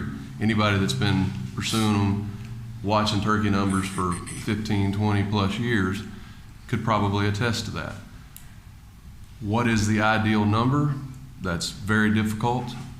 And how can you expect numbers to stay the same when every day we lose acreages of habitat to housing developments or really clean farming? I mean, there's a lot of pressures, right? So I say all that because the population number that the land can support fluctuates, okay? But all that to say, just like for males we talk about harvest rate, the real number I wish I had was hen harvest rate or female harvest rate, okay? State of Missouri did a study about 8-10 years ago, okay? Big study, ideal kind of study. They estimated in northern Missouri, they harvest about 1% of their hens. Okay, conventional scientific wisdom says you don't need to harvest above 10% of your hens in the fall. And I guarantee you people would be shocked if you know, they'd tell you not to harvest 5%. Based on the harvest data we have, and even if you factor in illegal take that is not reported, based on the banding data for males and the brood survey I just laid out, I think we're harvesting less than 1% of hens at a statewide level right now. These numbers, that's what I would think too. It's way less than 1%. Right. So I'm just laying out the numbers. You know, this is statewide, big picture. Certainly there's variation among counties, within counties. I'm not going to dispute somebody that says they're just not seeing as many turkeys in their counties. I believe them. Yeah. But, you know, we have pretty good data that indicates at the scale we regulate, which is really no finer than a county, you know, the impact is going to be pretty minimal. This is the number of turkeys you'd probably save, you know, 500-600 turkeys or so. On your farm level, I mean, you're always free to be more restrictive now. I can't tell you how this change would really impact you on that local level, but. And I appreciate the fact that it's hard. I mean, not having any expertise in it, I can just think through the process and know that it's hard to do, hard to determine the total population counts. But the question that I had on, you know, when we start thinking about, obviously we're trying to protect a resource here, but we start thinking about how many people this might impact too. So we think about user groups here. Do we have any way of knowing, and I don't mean to put you on the spot, the number of unique hunters equals to this 416 average birds? Or people taking one, so is it 416, or they're taking a couple of birds? The vast majority would be taking one. Okay. So I don't have a number of fall turkey hunters, unfortunately, but we can look at the proportion of them that kill one bird, two bird. Right. You know, in the past when we allowed up to 4 hens to be taken, we had all that figured out. Yeah. And the overwhelming majority was taking just one bird. Yeah. Okay. And now with our lower bag limit of just, you know, 2 hens basically, it's even more so. Right. If that's something you don't mind sharing before we get this to an action item, I'd appreciate it. All right. And I will, we're not affecting the actual gun hunting of the turkey. Understood, yeah. Because those people are actually going out and actually targeting turkeys. Yeah. These I think for the bow and crossbow, I believe are just opportunists. Yeah, what you're saying is we don't have good data to say somebody's actually going out and targeting with a bow turkey. And let's, we're trying to do turkey survey, I think, in different We're ways. but- working on the survey yeah, thing. So, that's- without having that information, that's a variable, that's an unknown. But to your point, you think most people are deer hunting and taking a turkey as an opportunity, so. Yeah, I mean, I think that one thing that has come out of the turkey working group that's gonna be great is the survey you're gonna see next year to provide Zach and provide other people some more data. So that's one of the really good things that we've been talking about, so. Yeah. Make a motion that we send this to, as an action item for March. Second.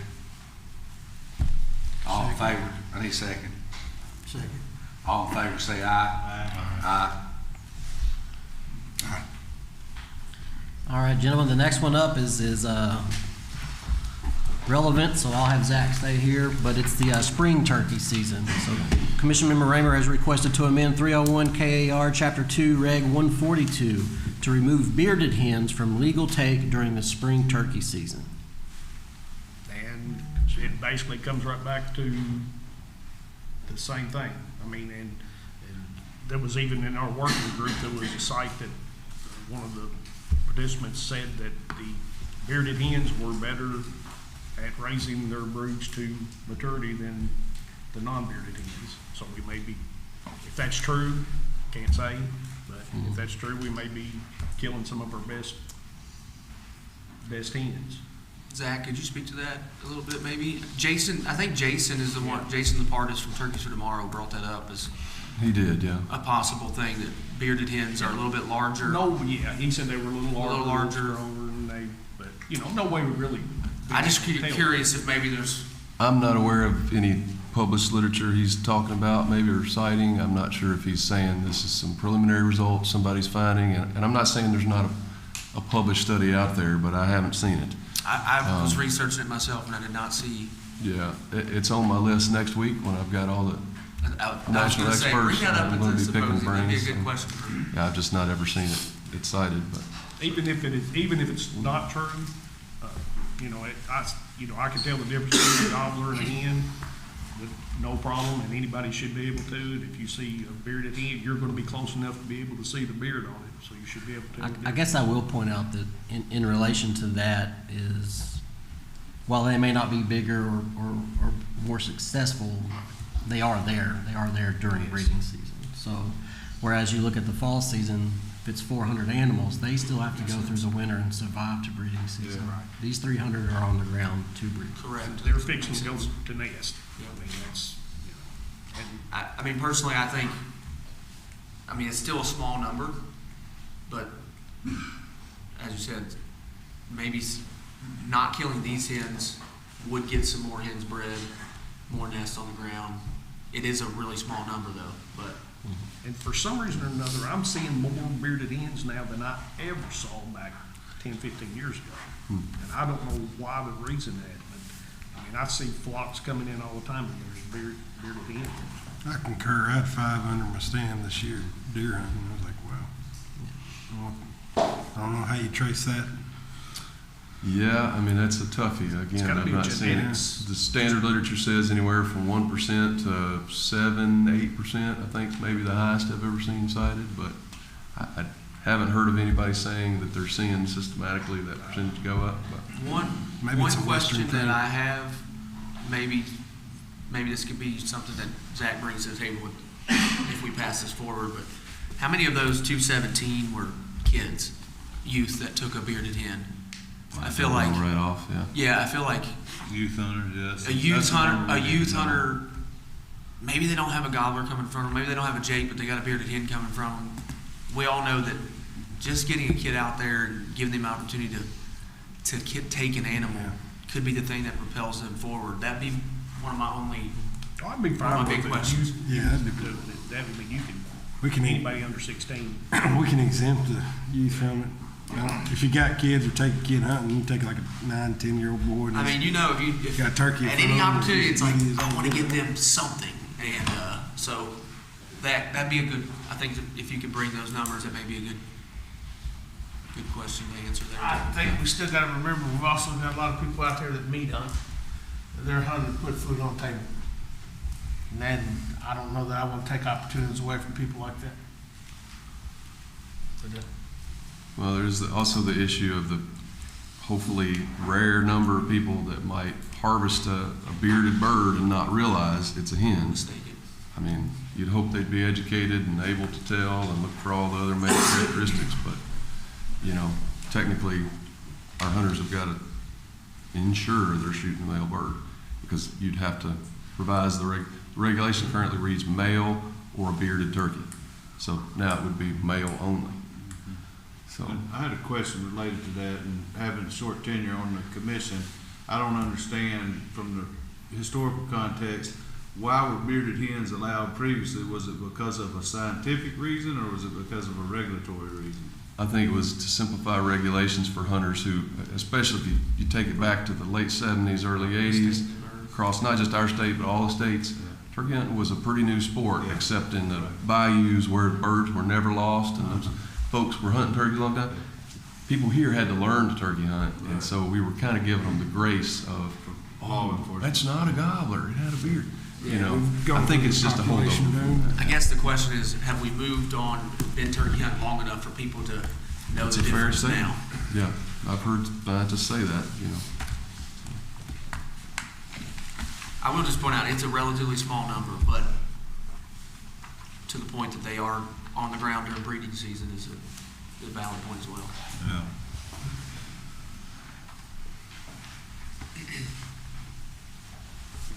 Any more questions? Do I have a motion? Just for a point of clarity before we move forward, the 5-year average here is 239 versus the male population at 30,935, and those are harvest numbers, so it is a relatively low number. Yeah, I did provide the males there. Thank you. Any further questions? Motion. I'll make a motion.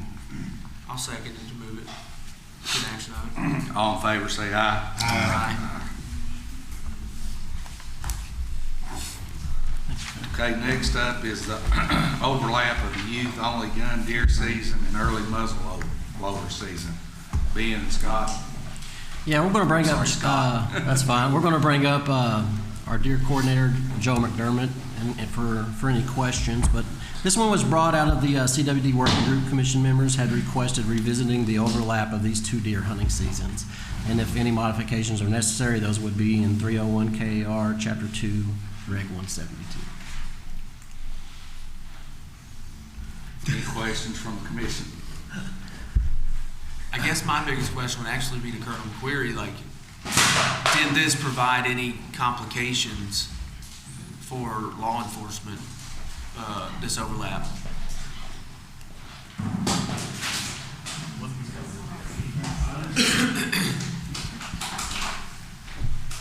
I think with any regulation such as this, it does provide complications, but a lot of laws are complicated to enforce, so, you know, we always consider that the burden of proof is not on the hunter, but it's on law enforcement proof. So to answer your question, complications, yes, but to measure it against other laws and their complications, you know, it's probably equal, so depending on what the law is. If that's, I know that's a little unclear, but there are complications, but probably none any different than much of the other laws. I didn't know if you had any specific cases from this year where this was something that provided None some that I know complication. of. Not to say it didn't happen across the state. They just didn't make it to headquarters, but none that I know of.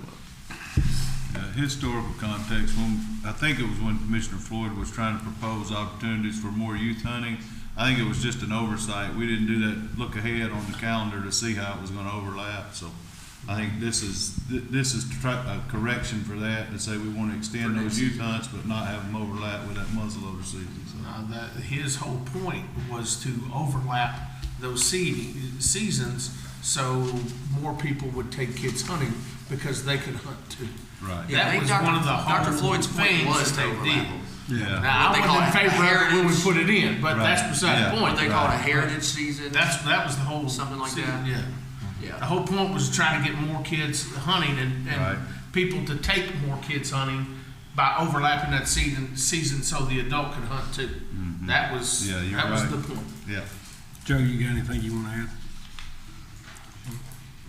So what is the working group discussing, and what do they want to not overlap the seasons?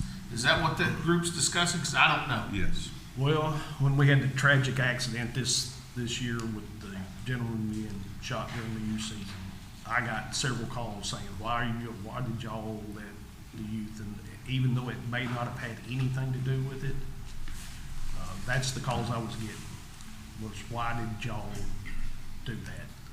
That it was not a good idea. Did it happen on the overlap weekend? Yeah. Good. I mean, I'm all for the youth getting more days and more opportunity. That was what that was the whole proposal was. Quite honestly, a great decision by the commission before I was even on it. We didn't really realize that we had done that. I was on the way home and then it just hit me that we had overlapped into the muzzleload season. When I talked to Dr. Floyd the next week, he didn't realize, or the next time I was here, he didn't realize it had gone into the overlap either. And when I told him, he said, no, let's leave it like that. So it was his proposal, so we just left it.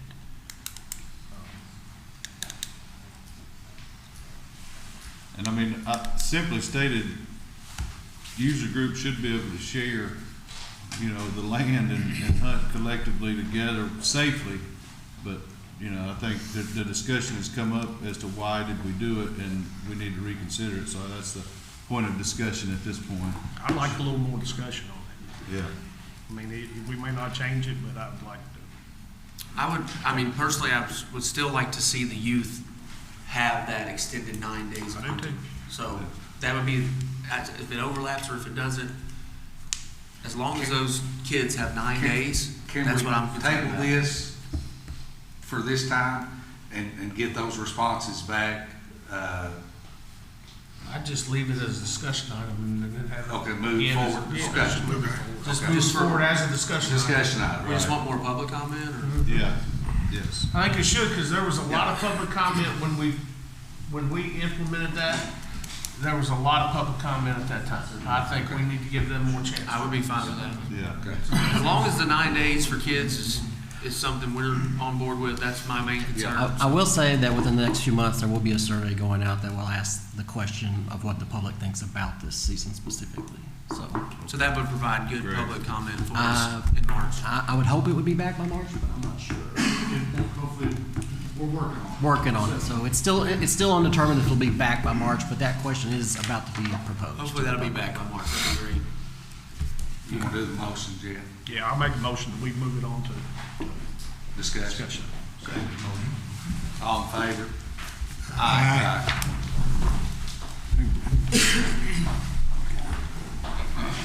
Gentlemen, for this last one, I'll bring up Dr. Hast. I'm going to be discussing some bear season modifications. What we have for you is to amend 301 KAR Chapter 2, Regulation 300, the black bear seasons and requirements, to remove the physical check requirement for harvested bears and require hunters to submit a tooth of any harvested bear to KDFWR via mail. Expand the chase-only season beginning the day after spring turkey season and extend through the end of September. Prohibit bear chase on public land within the elk hunting zone during the month of September to not conflict with elk archery and gun seasons. To expand the archery and modern gun seasons in Bear Zone 1 to run a full 5 days for each season, which are currently set at 3 days. And to establish a youth-only bear season opening the second Saturday in October and running 2 days, overlapping the first 2 days of youth deer in Bear Zones 1, 2, and 3. I have any questions? How many more bear do you expect to be harvested due to these regulations? That's always a good question, yeah. And I think just over the history of bear management, at least in my tenure, we've made incremental changes and kind of taken 2 to 3 years to evaluate those. So I'm very much expecting to do the same. I think the youth weekend will be a pretty good take weekend, anywhere, maybe 20, 30, 40, just because we've got youth in the woods. It'll be that opening weekend of youth. The additional 2 days, always weather dependent. Harvest kind of peters off Tuesday, Wednesday as it is now in the Zone 2 area. So I'm expecting that's honestly just to give some more opportunity for people traveling over. They can hunt the full 5 days. If you're bringing this, you expect our bear population to be able to withstand it? Absolutely. Yep, yep. I think that we got a few public comments on the taking away of the physical checks. Could you just speak to that? Yeah, that's something, it's been a very good tool for us for a long time, and it frankly, when we killed 229 last year, my guys were running wild, and then they roll right into CWD season. And it's one of those things that we've got years worth of data on weights and that kind of stuff. That's something we've got a good enough data set that'll run us forever. And we're just now getting into where we're harvesting enough bears that we can use the aged harvest that we get from the tooth as a big component of our model. It really wasn't until we got up over, around 150 before that would even do anything to our model at all. Lots of other states in the Southeast do a mail-in program that's very successful, and they get that tooth without having to burden the hunters. So I think we've just matured to the point that hunters know what they've got, makes it easier on staff. Adding additional weekends was something we were factoring in. Pretty much this year, my guys worked every weekend up until Thanksgiving, from the start of bear season through CWD. So I think that'll just be more efficient. We intend to do a bunch of education, whether it's a video. A lot of our bear hunters have seen us pull a tooth, already know what. Some of them will pull it, bring it to us along with their bear. So I don't think there'll be much learning curve to that. And I think we can be successful with it. Any more questions? No. Move it on. Motion. Make a motion. Second. I'll second it. I have a motion and a second. All in favor? Aye. All right, we're into new business items. That'll be Scott. Well, I can read it for him, absolutely. A new business item would be to create a new January 3-day antlerless firearms hunt in Zone 1 through 3 counties. We'd like to amend 301 KAR Chapter 2, Reg 172, the deer hunting seasons, zones, and requirements, to create an antlerless-only firearms hunt the last 3 days of Kentucky's deer season, so Martin Luther King Jr. weekend, in deer zones 1 through 3. We would also like to remove references to disposal permits to conform with another 301 Reg, Chapter 2, Reg 176.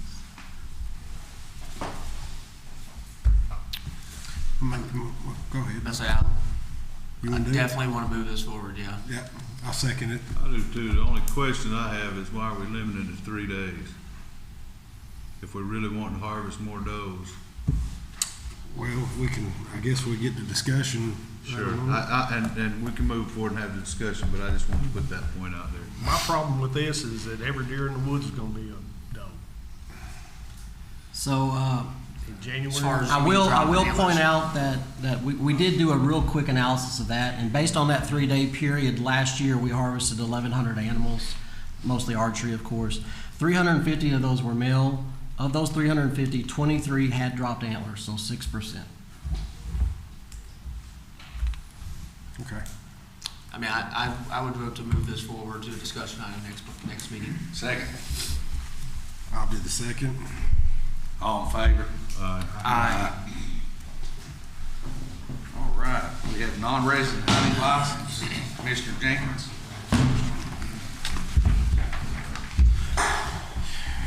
So I'll wrap us up here on new business. So this is a new provision on the non-resident hunting license. As we have looked at different fees and how to remain relevant, but also hearing from some of our constituents specifically on non-residents. This is a two-part recommendation, both affecting the non-resident hunting license. So we're proposing to amend 301 KAR 5022 to bundle a non-resident hunting license to include a non-resident fishing license. And with that inclusion, we would increase the price from $160 to $195. So what multiple things are going on here in this provision, or this proposal, I apologize. One, it's going to increase the cost, provide more revenue to us, but it's also going to increase the number of non-resident anglers that we have, which allows us to potentially receive more federal funds on the non-resident side. We did an analysis of all of the non-resident hunters now to look at how many of them were also purchasing some sort of non-resident fishing license, whether that was the annual license, the 1 day, or the 7 day. We're looking at about 2,000 of those folks purchase some sort of fishing provision, which means there's about 30,000 of them that are not. And so we'd look at that as an opportunity to recruit those in the population of non-resident fish anglers, and also increase price, but also hopefully get some more access. And I know in conversation, I've heard some folks talk about specifically some of the fishing guides were excited that this might provide opportunity for them when they have hunters in to also take them fishing. So it's a common practice in the West where you see when you buy a hunting license, you get a fishing license. And so this is to replicate that. I think this is a very good item. Would you speak to a little bit about the DJ proponent too? Or do you have anything else that you could add with the DJ dollars from it? So along with that, it increases our number of anglers, and which would allow for a potential increase in federal funds for our fishing side from the Dingell-Johnson Act. I'll make a motion to move it to discussion. I'll second it. Rex, second. I have a motion and a second.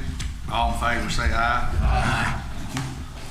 Okay, now we're into the public comments part.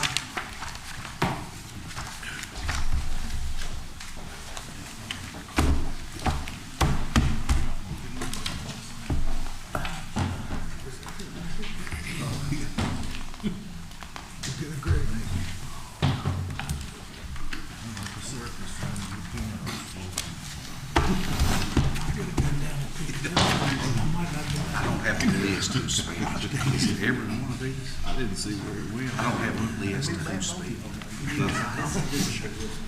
Yeah.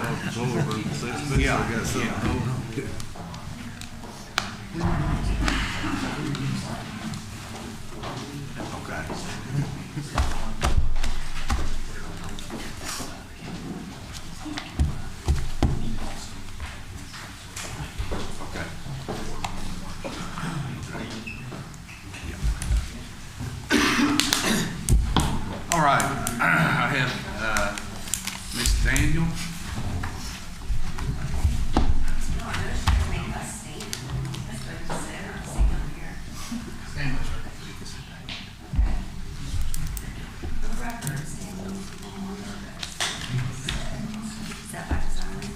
Hi, good morning, happy Friday. My name is Allison Daniel. I want to thank everybody here. I know most of you are volunteers and you're doing the best that you can to make the best decisions that you can for the state and your constituents. I am here representing the Wake boat owners. We're not going to talk about restrictions. I know I'm not allowed to. But I have my family here, my kids, Keaton and Charlotte, will you all stand up? Thought it was important to bring them because they're sportsmen, they're hunters, they're anglers. They're also surfers and they're wakeboarders, right? We do all these things outside as activities. And I think it's critical for them to understand the way that processes work in the government. I think it's also critical for them to understand when you make a commitment to something, even if you don't get the outcome that you want, you still stand behind that, right? Like if I'm a woman of my word, and I want to raise them to be people of their word. And so I think it's critical that as we talk today, that they also learn how to fight for something when it's necessary, right? To fight for your beliefs. So I committed to many of you before today that I would kind of spearhead in a lot of ways, at least the Rough River Lake Wake Sports Association, and in turn spread that across the state so that we could improve boater safety and education, and we could try to improve the perception that wake boat owners or wakeboarders are a problem in general. Regardless of how this meeting went today, and I thank you, Commissioner Rhodes and Cecil and Cummins for your support. Some of you who didn't vote for us today committed to supporting us prior to this in conversations, and even committed to potentially influencing your peers to vote for us, right? And that's not the way it went.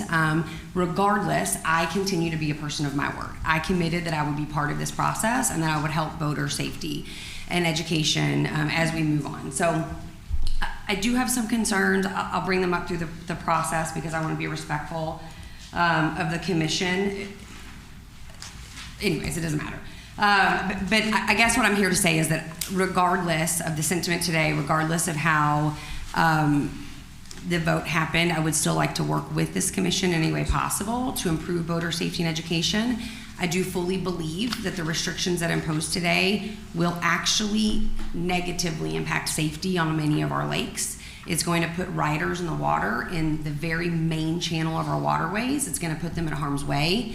It's also going to make it much more difficult for people in wake boats to avoid anglers, right? Because if we're in violation of 200 feet, we can no longer give you the girth, like the breadth of area that we would normally give you so that we don't rock your boat, right? This is gonna cause additional conflicts. It's going to cause problems. So it's even more critical now that we work on creating a unified culture across the state of Kentucky where boater safety and really courtesy for all boaters is a number one thing that we're trying to solve for. Sorry, I'm a little bit nervous. I also noticed, when we were up here, that the budget item, while voter registration is small, it's actually grown over the last 2 years more than any other ticket on that, which means there's more boaters than there have been. There's more boaters than they're growing at a faster rate than hunters and fishermen. So again, it's more critical that we're taking time to train people, safety, education. So anyways, I would like that to be a part of a new discussion topic at your March meeting. I think that it's worth, I guess it's new business is the next step, then move to discussion, and if there's, subcommittees that you guys discussed today that could be part of that licensing, I would absolutely love to be part of that with you all. Regardless, I will see you all in March. You're not done with me. You might not ever be. Might be sitting up there with you guys one day. Thank you all. Next up is Patty.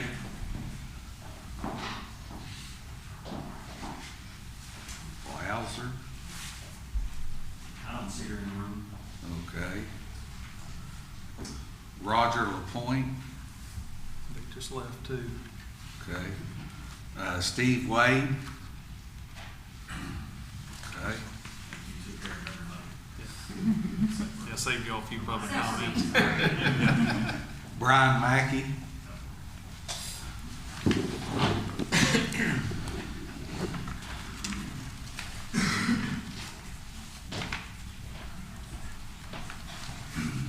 Brian Mackey from Hardin County. I wanted to talk a little bit about the turkey, and it's more of a little bit of a history nugget. And by no means am I trying to step on Zach's toes, because I think he's rock star here for this agency. But when we talk about the fall turkey season and the hen harvest, a lot of time we always get hung up on, well, it's a small number. And I think sometimes in the context of things, some of the history gets forgotten about our turkey situation. We've only had a statewide, every bit of every county in the state was open for turkey hunting for about 30 years. You know, I can remember in my area in '94, part of LaRue County was open, part of it was closed. Part of Hardin County was open, part of it was closed. But, you know, that history of the restoration project, it started in 1978. And the information I'm giving here came from Art Lander, who, as many people know, used to be a staff writer here for this agency and recently passed away. But he listed in an article of his from Kentucky Afield years ago that in 1978 we had 2,380 turkeys is what the estimated flock was. In that season, hunters harvested 44 birds. From 78 to 97 is when our restoration project was going on. So that was 20-year time span, 78 to 97. In that restoration, we stocked 6,760 birds at 430 sites across the state. So if you break that down, that's about 338 birds a year that were trapped and relocated. And that is basically what got us to where we were a few years after 97 into our heyday. So, you know, our first fall season was in 97. Of course, this was gun, archery, the whole deal. but there were, in 2004-5 season, there were 6,589 hens harvested. You know, that's almost the same number of birds that we moved around for 20 years to establish our population. So I just think that history is a little relevant, that even though it can be a small number of birds we might be saving, basically a small number of birds got us to where we were, you know, 10, 15 years ago when it was rocking. So I would urge the commission to do anything possible to protect hen harvest. Even though it might be a small number, but a small number got us where we were. Thank you. Thank you. Thank you, Brad. Okay, we have Anthony Brown on September goose season.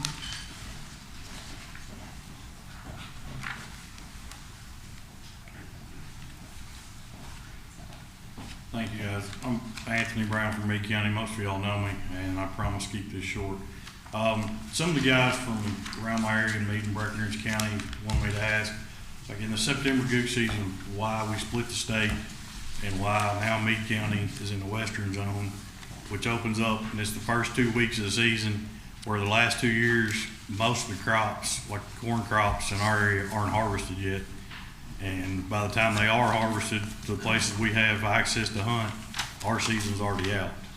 So we're just trying to figure out why we can't just open the whole state for that length of time, or if possible, try to move us back, because up until a couple years ago, we were still in the eastern zone. I'm not sure why now we're in the western zone, but they just want me to kind of question that and just figure out if we could do some working on that. Because by the time that 2 weeks is up, then they start harvesting crops in our area, and season's already over. And I just want to bring that up. Thank you for your time. Thank you. Okay, we have up next is Thomas Ballinger, Vice President of League.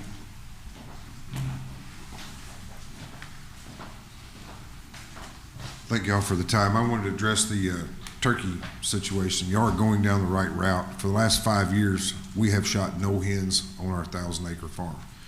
And when we started that, we would hear usually 2 to 3 birds gobble. That was it. Now, last year, by not doing this for 5 years, I could sit on my porch and hear 25 to 30 gobble. So one hen is 4 to 6 birds. She may hatch out 10, but due to depredation, you know, coyotes, foxes, skunks, you name that, that one hen can bring 6 more out there. So that works out real well for the population increase. Another thing I'd like to do, I've got a lot of people, and we go to Eastern Kentucky a lot. They do have a significant bear population there. Y'all might want to look at more than 5 days. A friend of mine sent me a video last spring of a sow bear chased down a elk calf and caught it. I mean, the elk is our money cow. So you need to protect that. We've got a big bear population. Also on the youth season for that January, or that hunting season, for the doe season for January, that would be an excellent opportunity to put that during that Christmas time frame for youth hunters. Kids are out of school for Christmas break. It's a good opportunity to take advantage of eliminating your doe problem. And it gets your young kids out for hunting. Last thing I've got is a concern with this wakeboard. I'm not taking either side on that. I just think the department might be opening itself up for litigation because they're separating or isolating for a wake boat. You've got cabin cruisers, you've got torpedo boats, you've got big commercial boats that also throw big wakes. You know, the keel depth, the weight of the boat, everything like that has something to do with that, how much of a wake it does. So I would be very careful with specifically saying a wake boat. And that's my concern on that right there. Thank y'all. Thank you. Thanks, Tom. All right, thank you.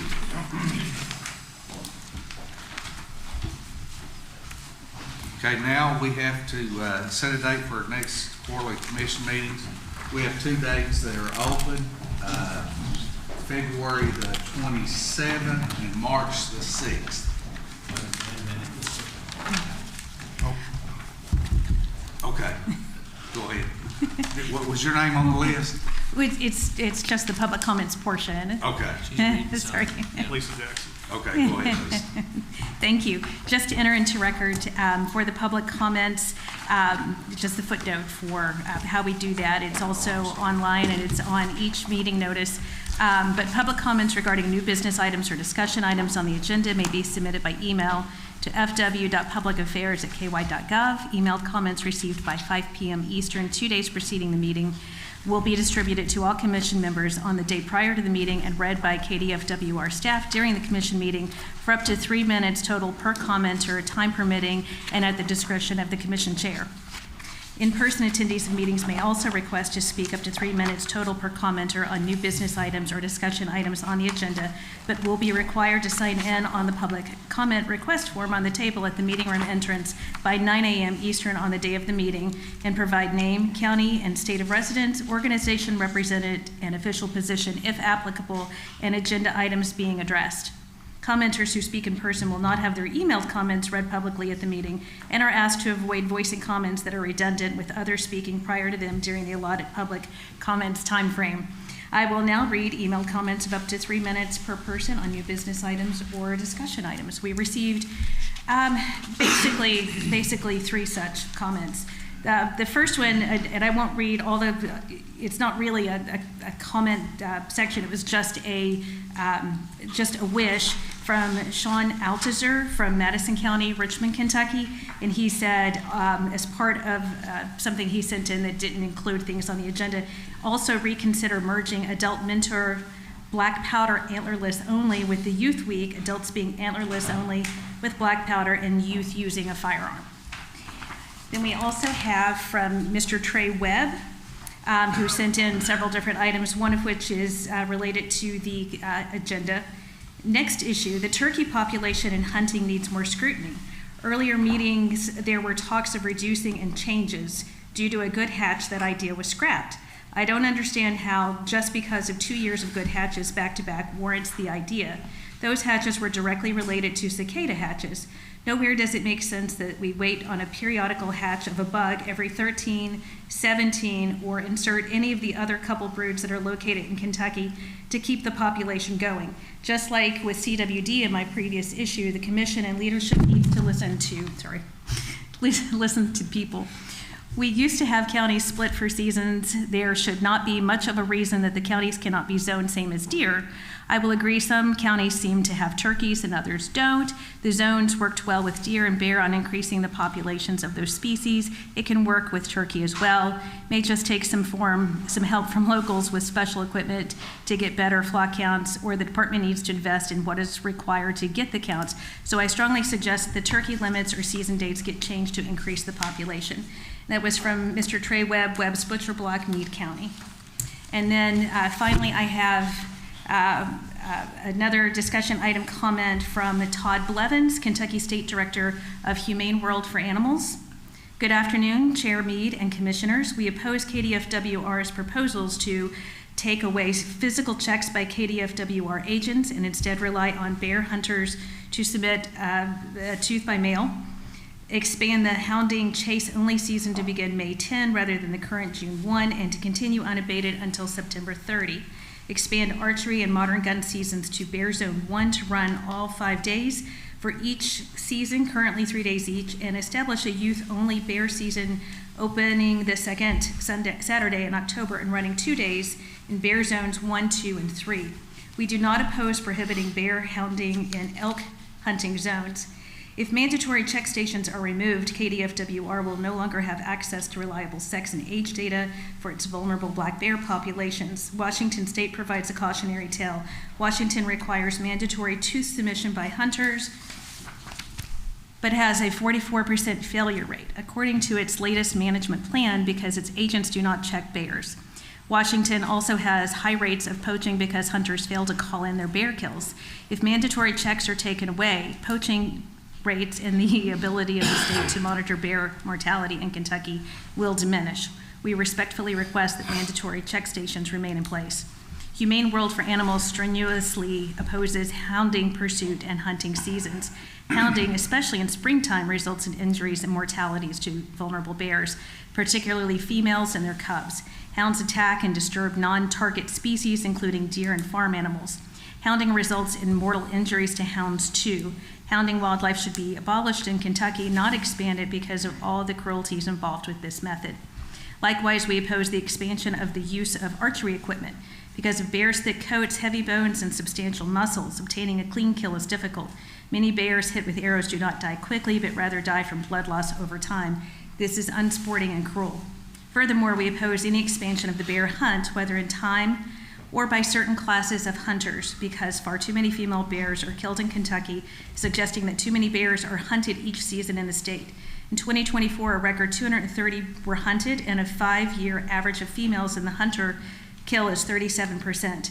Hum and Clark 2021 recommended no more than between 10 to 24% maximum offtake for both sexes of a bear population. Without reliable population data, it is easy to kill too many bears. Therefore, we urge the Commission not to further expand the bear season. We have also supplied a written comment letter that more fully briefs these issues with the relevant scientific citations. If you have questions or comments, please contact me. And all of that was put in your packets and sent to you. Thank you. Thank you. So we're now to the next quarterly commission meeting today, February the 27th and March the 6th. March 6th. March 6th. That's what I'd like. Mr. Chairman, Go ahead. I've got a significant life changing event, possibly I won't say because I haven't, but I do have one item acquired, but On it's March the 6th? Well, that weekend. So if there's any way possible, we could look at another date later in March. That'd be greatly beneficial to me. What do you think, Greg?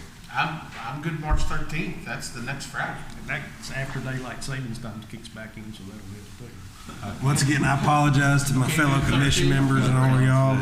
Jeff, worry about the time. 13th. I'm good. Well, is everybody good the 27th? Matt's got Yeah, I the got a conflict on the 13th. 27th. Is everybody good February 27th? February 27th. I'll do what I can, but I know that's the time. Yeah. Oh, so you're gonna be that whole 2-week period? I hope she's not one. Man, I'm getting married. Come on, man. That shouldn't take 2 weeks. That'll take 10 minutes. Have you tried planning a wedding? I mean, come on. I didn't take 2 weeks to say bye. Joanne, I love you. 27th is better. Okay. 27th. I can make 27th work. What day? Worst comes to worst, if the department can help me virtually. We can just do the wedding right here on the. Yeah. You could marry. I can officiate. You could marry, yeah. Be married, have the meeting. So February 27th, Who's your best man? 2026. We got witnesses. It's either that or March 20, I guess. I'm good for 2/27. I'm 27. 2/27. Okay. 2/27. Our next, we'll Depending on- adjourn till our next commission meeting on February the 27th, 2026. What if we get a snow day? NTI? Yes.